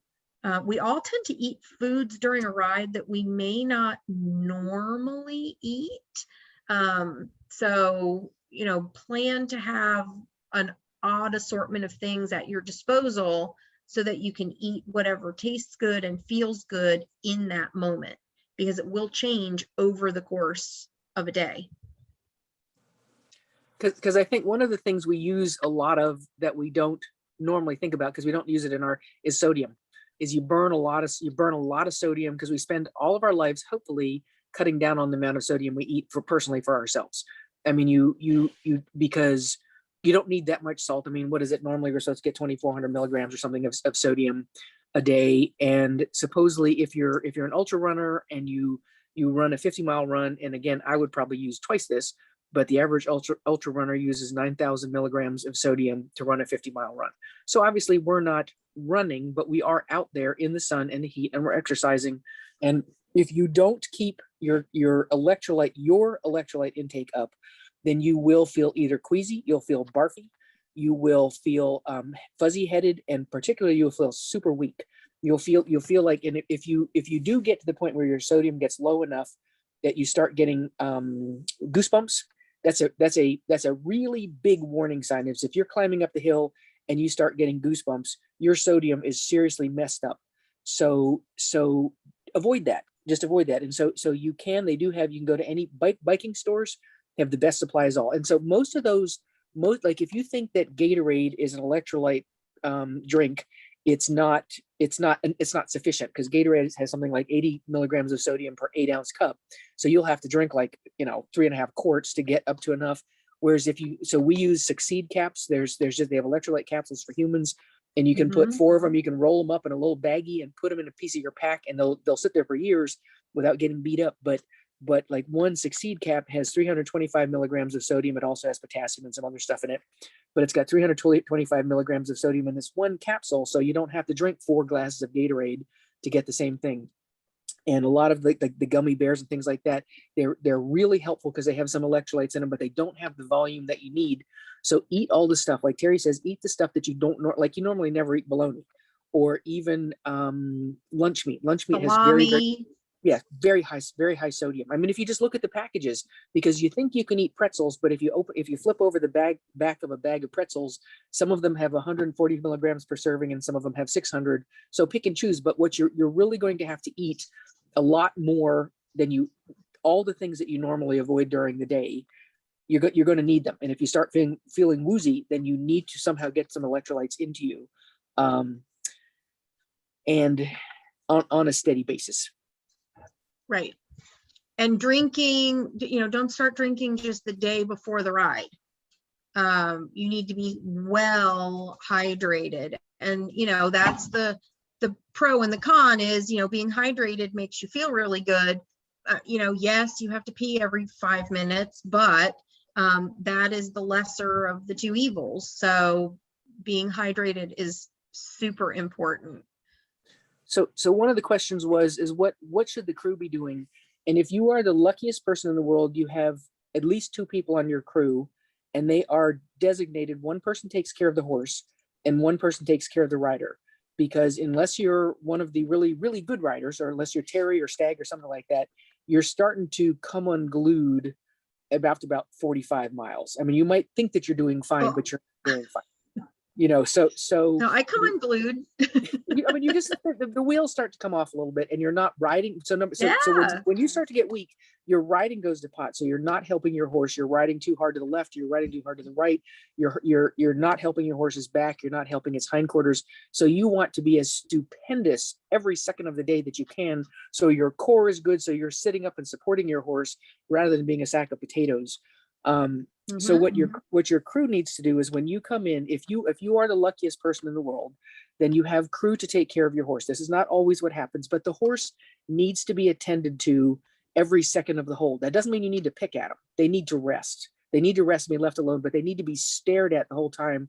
So when the horse says to you, is there more water or is there more food? You want to be ready. If the horse says, I have an itch, or I have a hole here that I need dealt with, or my saddle's starting to bother me, but somebody needs to be staring at the horse the whole time and saying, I'm going to take him over here and let him eat some of this grass, because there's some awesome grass here over at Bird Haven. I'm going to let him graze for 20 minutes. But the person who's taking care of the horse, therefore, is not taking care of the rider. And the rider, in a perfect world, would come in and know that their horse is in good hands, know that the person who's taking care of the horse is attentive, knows the horse, and when to give the electrolytes and when not to give the electrolytes. They know not to let the horse step on the rein and break the rein. I mean, they know the person with the horse, they trust them. So then the rider, what should happen is that when the rider comes in, you need to automatically, they're dehydrated when they come in off the trail because they haven't been drinking enough. And so, but number one, you need to refill the water on their saddle or what they're carrying. Do not let them go back out without refilling the water bottles or their water pack or something, because they need to empty everything they have between each loop. But what Terry was saying is that if you're coming in and you're kind of dehydrated and you're a little queasy, but not quite, but you're not quite 100%. If somebody hands you this gorgeous deli sandwich with dripping with corned beef, you're like, I can't cope. I mean, it's just, I can't cope. It's too much for me to think about. Whereas if somebody hands you a chicken nugget, you're like, oh, I can handle that. I got this. And it's probably got enough sodium to kill like a family of weasels. But so if you're going to be the crew, number one, you need to know where absolutely everything is. So the rider says, I broke a clip on my breastplate. You need to know exactly where that clip is at all times. Or if somebody says, I'm starting to get a rub on my leg, you need to know where the tape is so you can wrap that up so it doesn't get any worse and the rider starts riding crooked. But the main thing is you need to, when you hand them food, and it may or may not be fruit. I would suspect a lot of us don't eat a ton of fruit on these rides because we're a little cautious about fiber and sugar and things like that. But again, if somebody's going to hand you probably like a toasted cheese sandwich would be heaven, but a piece that's about 2 inches by 2 inches, you only want a small piece, you eat it, you're like, okay, that went down. It had a lot of sodium in it. I'm good. And then 5 minutes later, you hand them another piece. So you want to keep handing like bacon. Wouldn't bacon be awesome on a trail? I mean, would that be heaven? Because it's a ton of sodium in it. Yeah, I mean, if somebody gave you bacon, I'd be like, okay, I'll eat 4 of those. But you want to keep handing your rider little pieces of food, and it's annoying when your crew says to you, what do you need? because you're thinking, I cannot think. I cannot compute. I can't make a plan. So you take care of my horse, and then you just hand me food and drinks. And if you hand me a bottle of water and I chug it, that's great. If you hand me a bottle of Diet Coke and I shake my head, okay, put it away, grab something else, grab some orange juice, grab something. But what you need to do is, as the day goes along, your rider is going to start not being able to make the right decisions anymore. So it's your job to pump them back up, is to give them, as you don't want to eat a turkey dinner and then try to go back out on the trail and not have it back up, but you want to get quite a few calories in and then restock the saddle with the water and the food, whatever's going, as they go back out. But a lot of us, it does help to sit while the horse is being taken care of, and you put your feet up and you rest. So then you had 20 minutes or 30 minutes of eating and drinking, and you are on fire and you're ready to go back out and tackle the next loop of trail because your crew has taken care of you. Yeah, and one really good thing is, those that know me know I am a planner. I'm an over planner. I'm a planner to the max. I write down instructions, so my crew knows what to expect. They'll know that at a certain point I'm going to start speaking gibberish, or at this point in the day, this might be when things start to get cold. Therefore, this is the hold that you need to think about having the fleece and having my jacket ready. This is the area where, we're going to want more food or less food, or, this is what you need to think about or watch out for, so that there isn't that, what do you want? What do you need? And my brain is shutting down. I've already told them 5 possible scenarios and they're ready for it. I also, I pack a little box that is just things for me, that has all my dry clothes in it, all of my snacks that I want, anything that I need to go on my saddle, the Motrin, all of the creams and rubs and bandages and anything that I could possibly need. And they will put that box next to a chair. And, once they've handed me the first couple bites of food, they can leave me to kind of forage in that box for whatever I'm feeling in that moment. So my things aren't jumbled up with things that are there for the horse. So there's some forethought put into your packing, and pre-communication with your crew will save. I was talking about it last night. We've all seen the spousal abuse that happens in a vet check, where somebody is flipping out on their partner because the partner's supposed to be reading their mind and they've not communicated what they want. And and so if you make some effort to communicate ahead of time, A, you're not compelled to yell at people. B, they're not asking so many questions. C, everybody has a good day, and they'll likely come back, which is nice. So the next time you'll have crew again. And actually, something that may go with the next slide with this strategy, but one of the things we talked about in the earlier webinars is, for some people, this is one of the first rides that they've done where all the check holds are not back at base camp.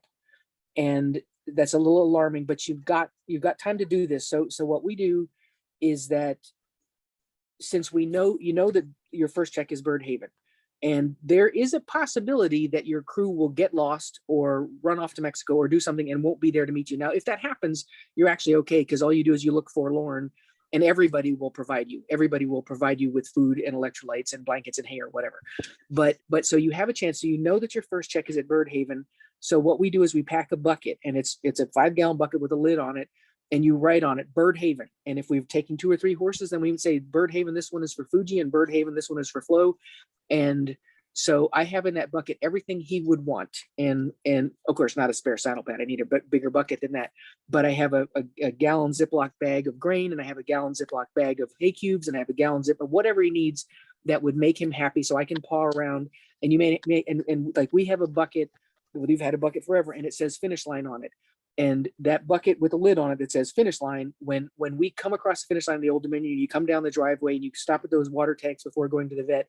It's got everything already that, so your crew is not scrambling around, throwing things from the truck, trying to find this stuff. Is that it's got at the finish line, it's got ice boots if you need it. It's got a stethoscope. It's got the electrolytes if you need it. It's got calcium if my horse is going to need calcium. It's got potassium if I need to get his heart rate down. It's alu spray for sure. So there's a bucket of things, that everything that I will need at the finish line to get my horse off the trail to the vet and completed. And it's all in one bucket. It's labeled. So you can do the same thing for Bird Haven, and you can do the same thing for Laurel Run, and is just say, okay, I'm going to be at Laurel Run and I want to make sure that he gets his own, he likes safe starch, whatever, or he likes this kind of feed, or she feeds Cavalier Fiber Force. I'm going to make sure that I take a Ziploc bag of that, and as many horses I have, I'm going to have enough buckets, but it's going to be written on the outside in big black Sharpie. So there isn't a lot of throwing things around. So again, if wherever you're going to a check, if there's a crew, they say, oh, look at here, that the side of that bucket says bucktail. I better make sure that that's front and center if I'm going to the bucktail vet check. So that's one of the things you can do to make your life a little easier is pre-plan. Because you are going to be doing so many different vet checks, and your poor crew is going to, the minute you ride out, they're going to sit there in the wreckage, which looks like Hurricane Maria just went through, and they're going to have to pack everything up. And if they don't have the time to do it, they won't get everything back into the same bucket. So you want to have everything as organized as possible so they can heave everything in the truck, drive to the next vet check, and be ready for you without losing half the stuff on the way. So you have 3 weeks to get your organization, because Terry uses lists, because she's got oftentimes riding with 3 or 4 or 5 different horses, and she might have 5 or 10 or 20 different people crewing for her. So this way, every single person is on the same wavelength and they've got it written out. But if you're not a list person, that's fine. Pre-pack your stuff now so you don't have to question. And then on June 2nd, you think, oh my gosh, I forgot a spare dry bandana. I cannot ride without a spare dry bandana. So then you stick that in the vet check, in your vet check bucket. So we have a question about how realistic is it to do a 50 or 100 without crew?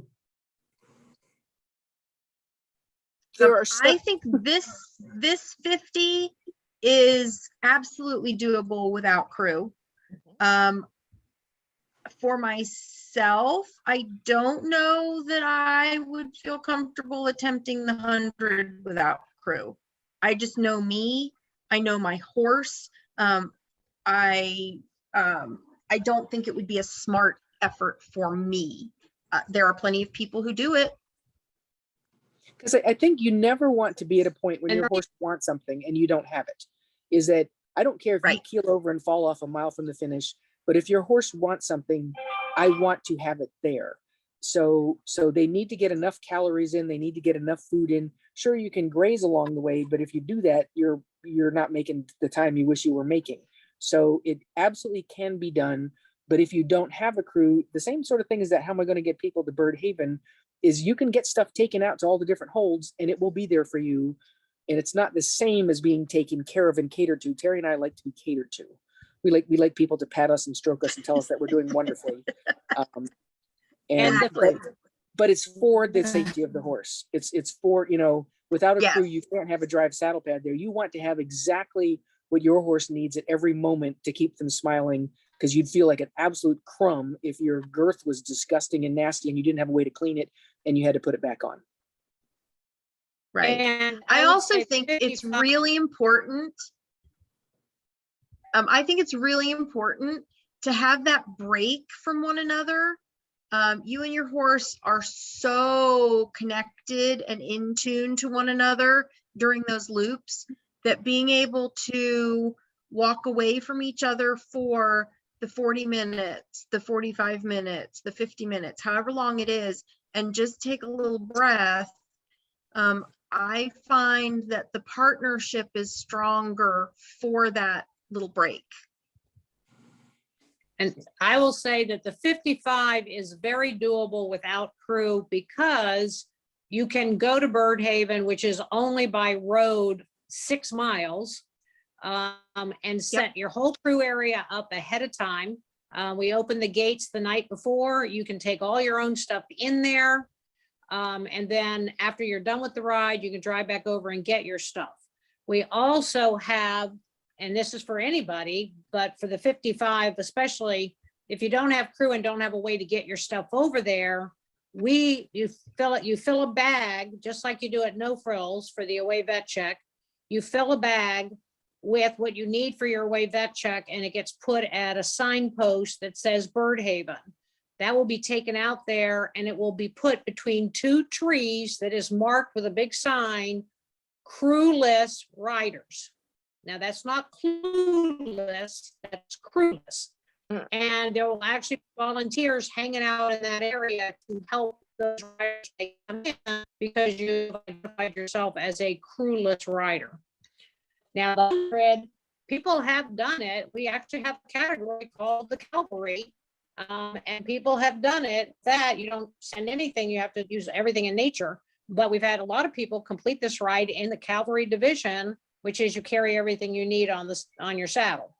So it is doable, and you can send a bag to each of those vet checks if you are crewless.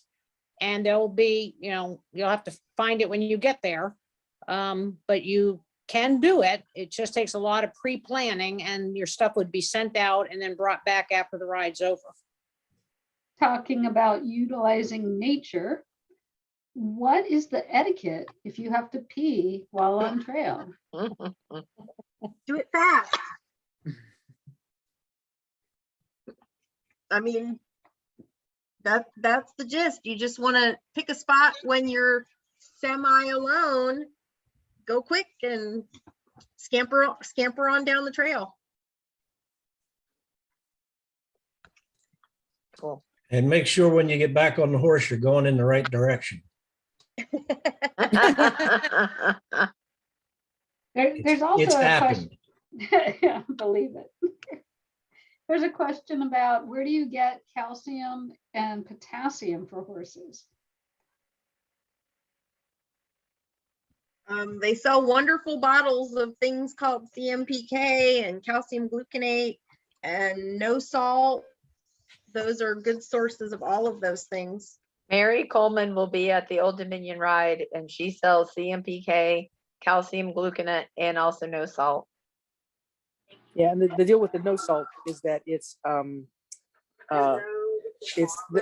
no salt is you can get it at any grocery store, and it's potassium. A lot of times what we'll do, because you can get, I don't know if you can get CMPK, you can get calcium gluconate at Tractor Supply or anything, or you can probably get Get it on CMK there too, yeah. CMPK. You can get CMPK there as well. Yeah, and so Bob Marshall, the vet from West Virginia, has figured out how much potassium is in a bottle of CMPK, and he says you're getting a massive amount of potassium there, so you're really doing well. But what a lot of times we'll do is if we have the heavier horses, more heavily muscled horses, and if they're not recovering well, then what we'll do is we'll have in all these buckets that go to all the vet checks is we'll have a 60 cc syringe and put the CMPK in it, and then dump a bunch of light salt in on top of it, or no salt in on top of it. But it's very easy to do, and it's you figure out what works best for your horse, what dosages work best for them, and certainly there's ways to calculate it, but calculating doesn't work because every day is different, every mountain is different, and every weather is different. So you just sort of get by how much they're eating, how their muscles are feeling, that kind of thing. Okay. Are we ready to move on? I think so. Okay, the next one is ride strategy. Now this is Terry's truck getting ready for ride strategy, but I think the next one I'm going to move on just to show the rest of the panelists. This is what Diane's been talking about, so we want to have some time to talk about that. I don't know where you would like to start. Do you want to start here or at the picture?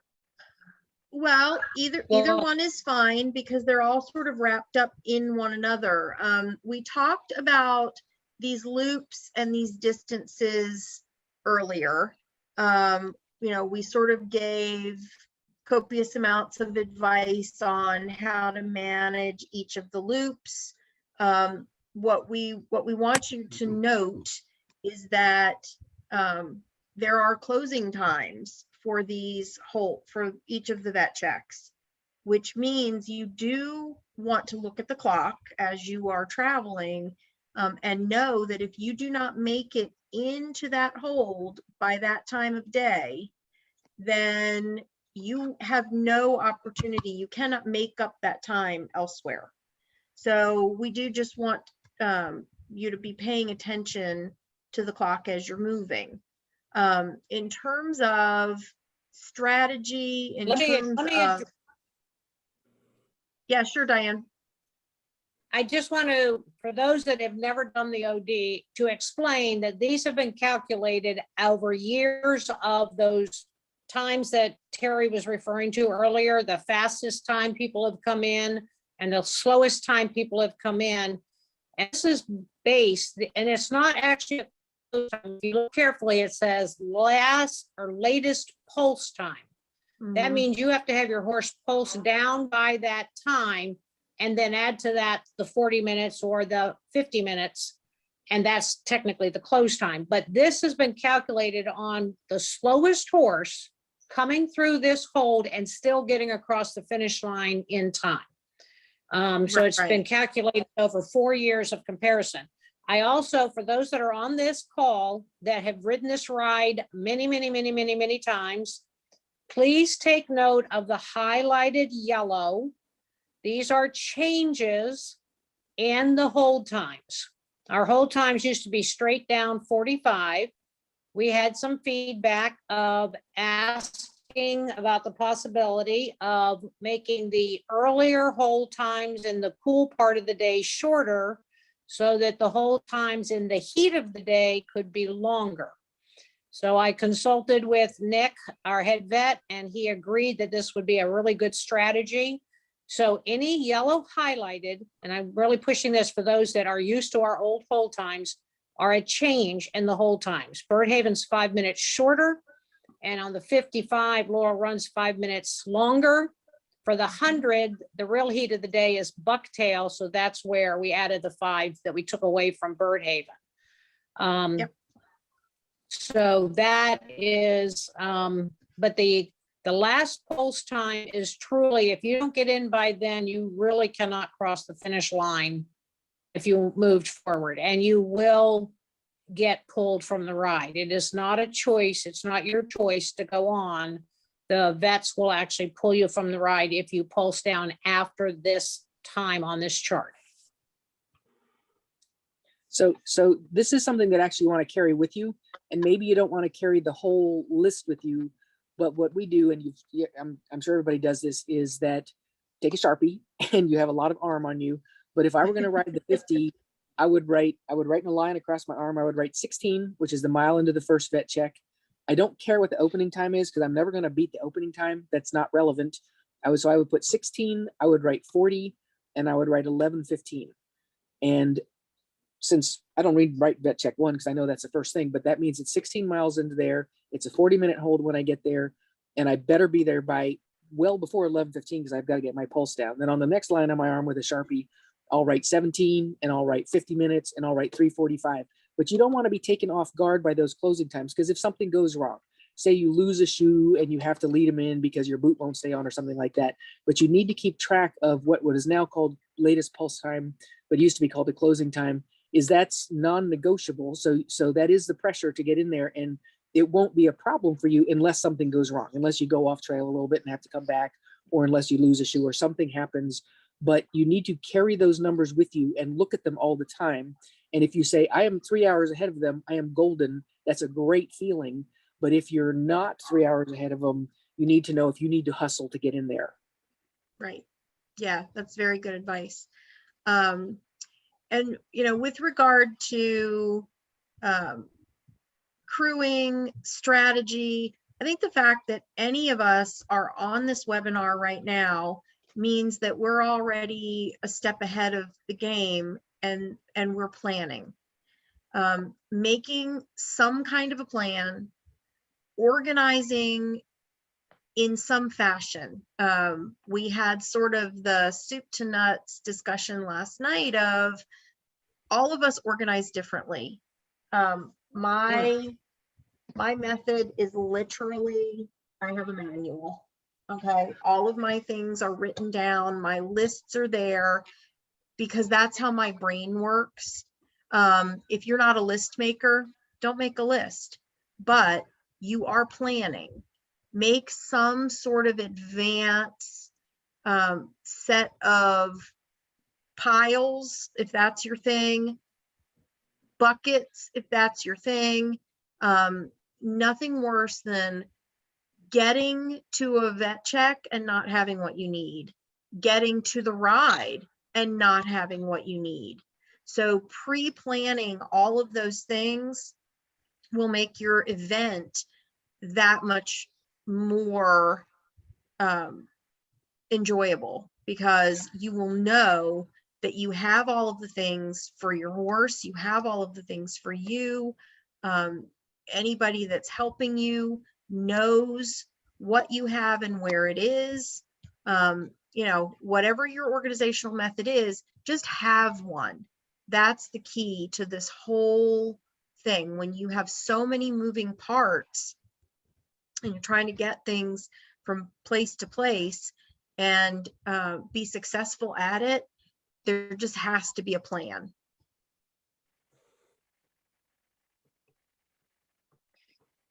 All right. Are we ready to go to the next slide? It sounds like it. Okay. Things I think we're good. I think we're good. Yeah. Things So- unique to OD besides our rocks, Alani. And so these are, most of us have been to the Old Dominion, and we talk about the rocks forever, but I wanted to think about what are the things that we do as a group. The Old Dominion is a group made up of 200 or 300 members, and some of them are riders, some of them are not riders. We're all just Lonnie, believe. I don't Yes. want to interrupt you. We also have extras, but I have a feeling you can Yes. combine both. Okay, Yes, fabulous. we're going to clump up things unique to the Old Dominion. So I just wanted to think about some of the things that make us way fun and worth visiting. Is one of the, and these are not in any particular order. These are just things that we sort of talked about last night. One of the things we do have is the map, and the is a capital letter and map is a capital letter. Is that a group of people spearheaded by Lenore and Diane Hypes have made a trifold map of the Old Dominion Trail, but the significance is it has on it the directions to where you can go to train on the trail, the places where you can camp. You know, it's if you drive to Bucktail, you can park here overnight and you can ride this section of trail. So it's a way to really get familiar with how to get around the trail and how to, at what sections you're able to ride, what sections are not on private property. So, and that's available at the Old Dominion store. And it's a truly amazing thing because we have it in a couple different sizes. So you can, yes, carry it with you, but you'd probably want to just blow it up and stick it on your wall and pet it periodically. But it's a way, it's a resource. So this trail is not so foreign to you. Another thing we have, obviously, that is more special for us than anything else is these webinars. Is that this is something new that Sonia started doing last year, and we've had the best time ever putting these webinars together because it makes us think about what do we need to do as riders, what works for us. But it's been so much fun for us to put these webinars together and share with people things that, you know, because a lot of people on the first ones were saying, well, I didn't know if I wanted to come, and we're trying to make it. And so these are all available on, we have a YouTube channel. Is that right, Sonia? That is correct. So she'll send out to all the people ways, you know, how to access all the webinars that we've done during the season. So that's pretty cool.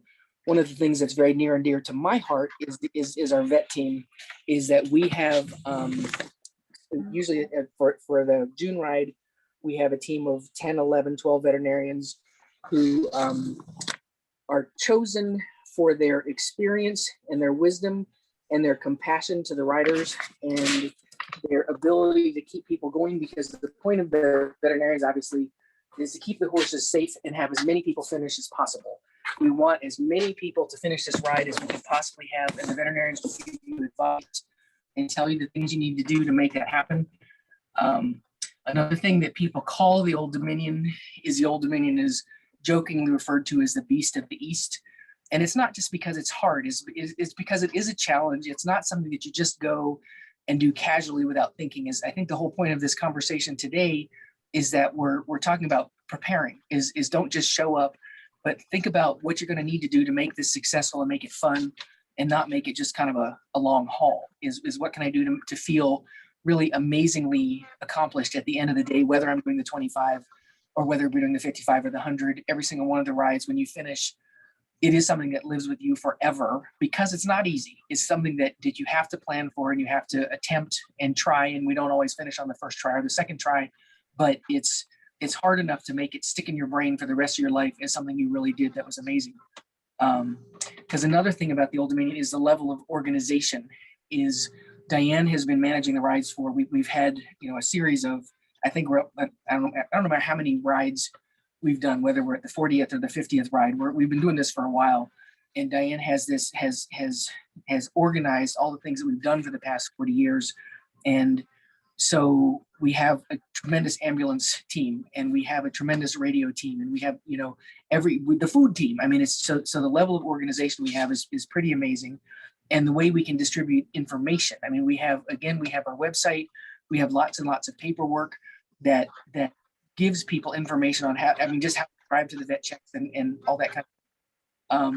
I was trying to think of what makes this 100-mile ride different from all the other 100-mile rides you've done. I mean, because you've been to Ohio and you've been to Vermont and you've been to Big South Fork, and again, it's because it's a point-to-point trail, so it changes your whole attitude. Is that you start it out in the morning and you don't get home until you come to the end of the ride, and that's what makes it different than most of the rides we have these days. Is it changes your strategy, and it changes it. So it's basically you and your horse going out there to attempt this thing. It's not like I'm going to do this loop and I'm going to sit here. I'm going to go do another loop and then sit there. I'm going to do it's you need to plan to make this ride successful, to get the two of you all the way around the trail. So that's one of the neat things about it. And then the last thing I thought of is that, of course, we have great, awesome awards because we have belt buckles for the National Championship 55 and the 100, but also for the Open on Friday, the Open 55 and 100, and that's pretty darn spectacular.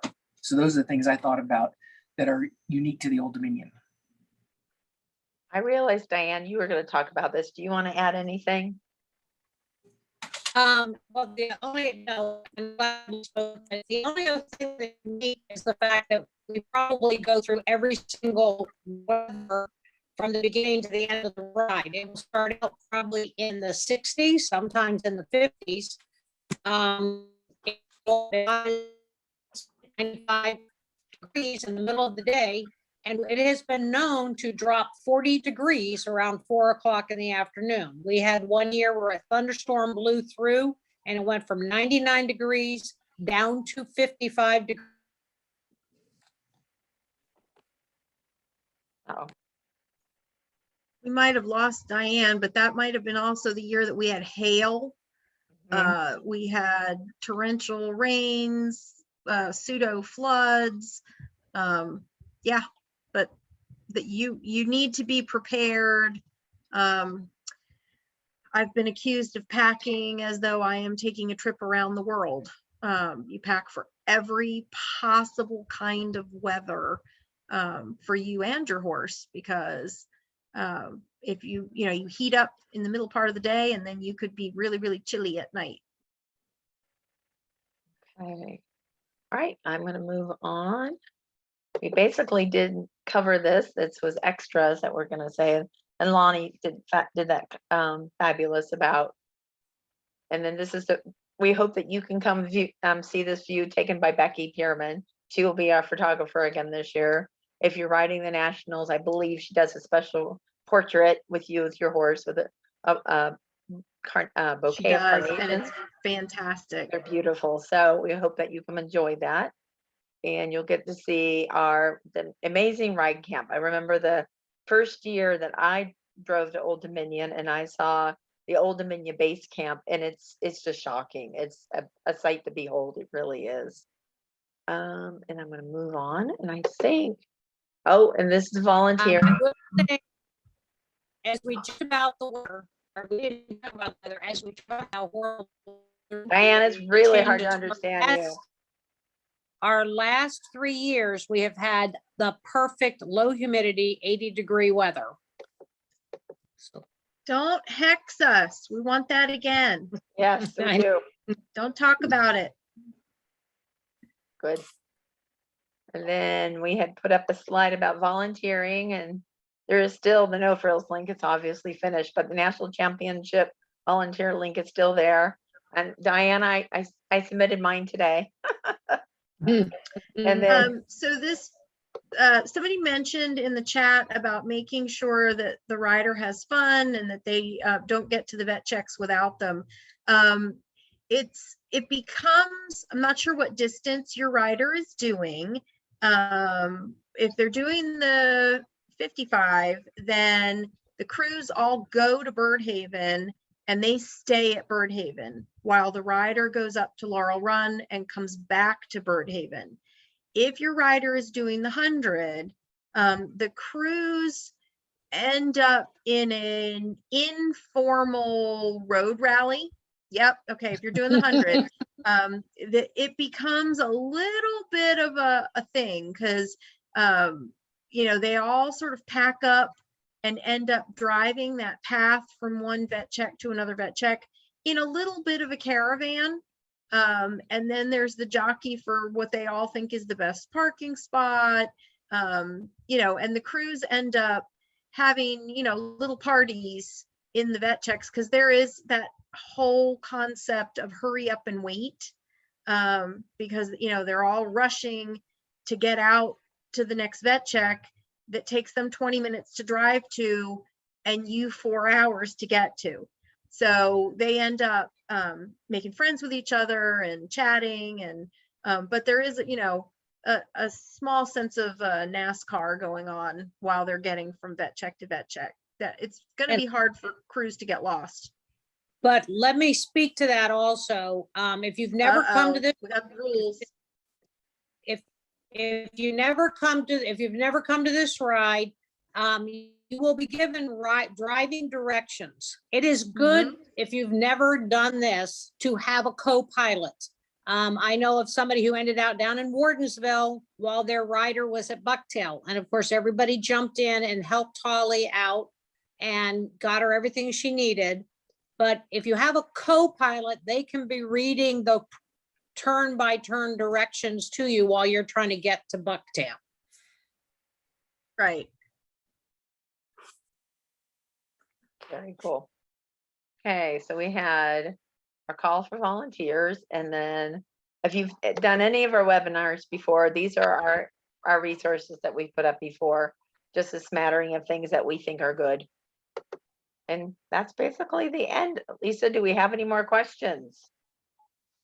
I do not see any more questions. Fabulous. I think everything's been answered. So, All right. Do we have All any right. final? I guess we'll see everyone at the Old Dominion. Do we want to see you there? Yes, we're looking forward to it. If Heather Wilkinson is still on, I would suggest she email Lonnie directly with her question about what the difference is between the no salt and this KCMPK and all those other things. That's a much, she was asking about, and that's a pretty detailed answer, right, Lonnie? Yep, absolutely. And I'd love to help. And but they're also, if you go on the AERC website and you go under education, there's some articles in there, and there's this fantastic article by Donna, no, who's it? A regular person. Anyway, there's a super article on calcium, on electrolytes and calcium on the AERC website that I learned a lot from just reading it just a couple of weeks ago, because it sort of specifies the different kinds of calcium and which burn less if you're squirting them in the mouth, all that kind of thing. And so start there too, is look under education on the AERC website. Okay. Fabulous. That's awesome. All right. So I Thank you. think we're finished. I Thanks, hope you see you at everybody. OD. Thank you. There. Hope to see everybody there. All right, let's stop share. All right. Thank you everyone for joining us tonight. We'll see you in June.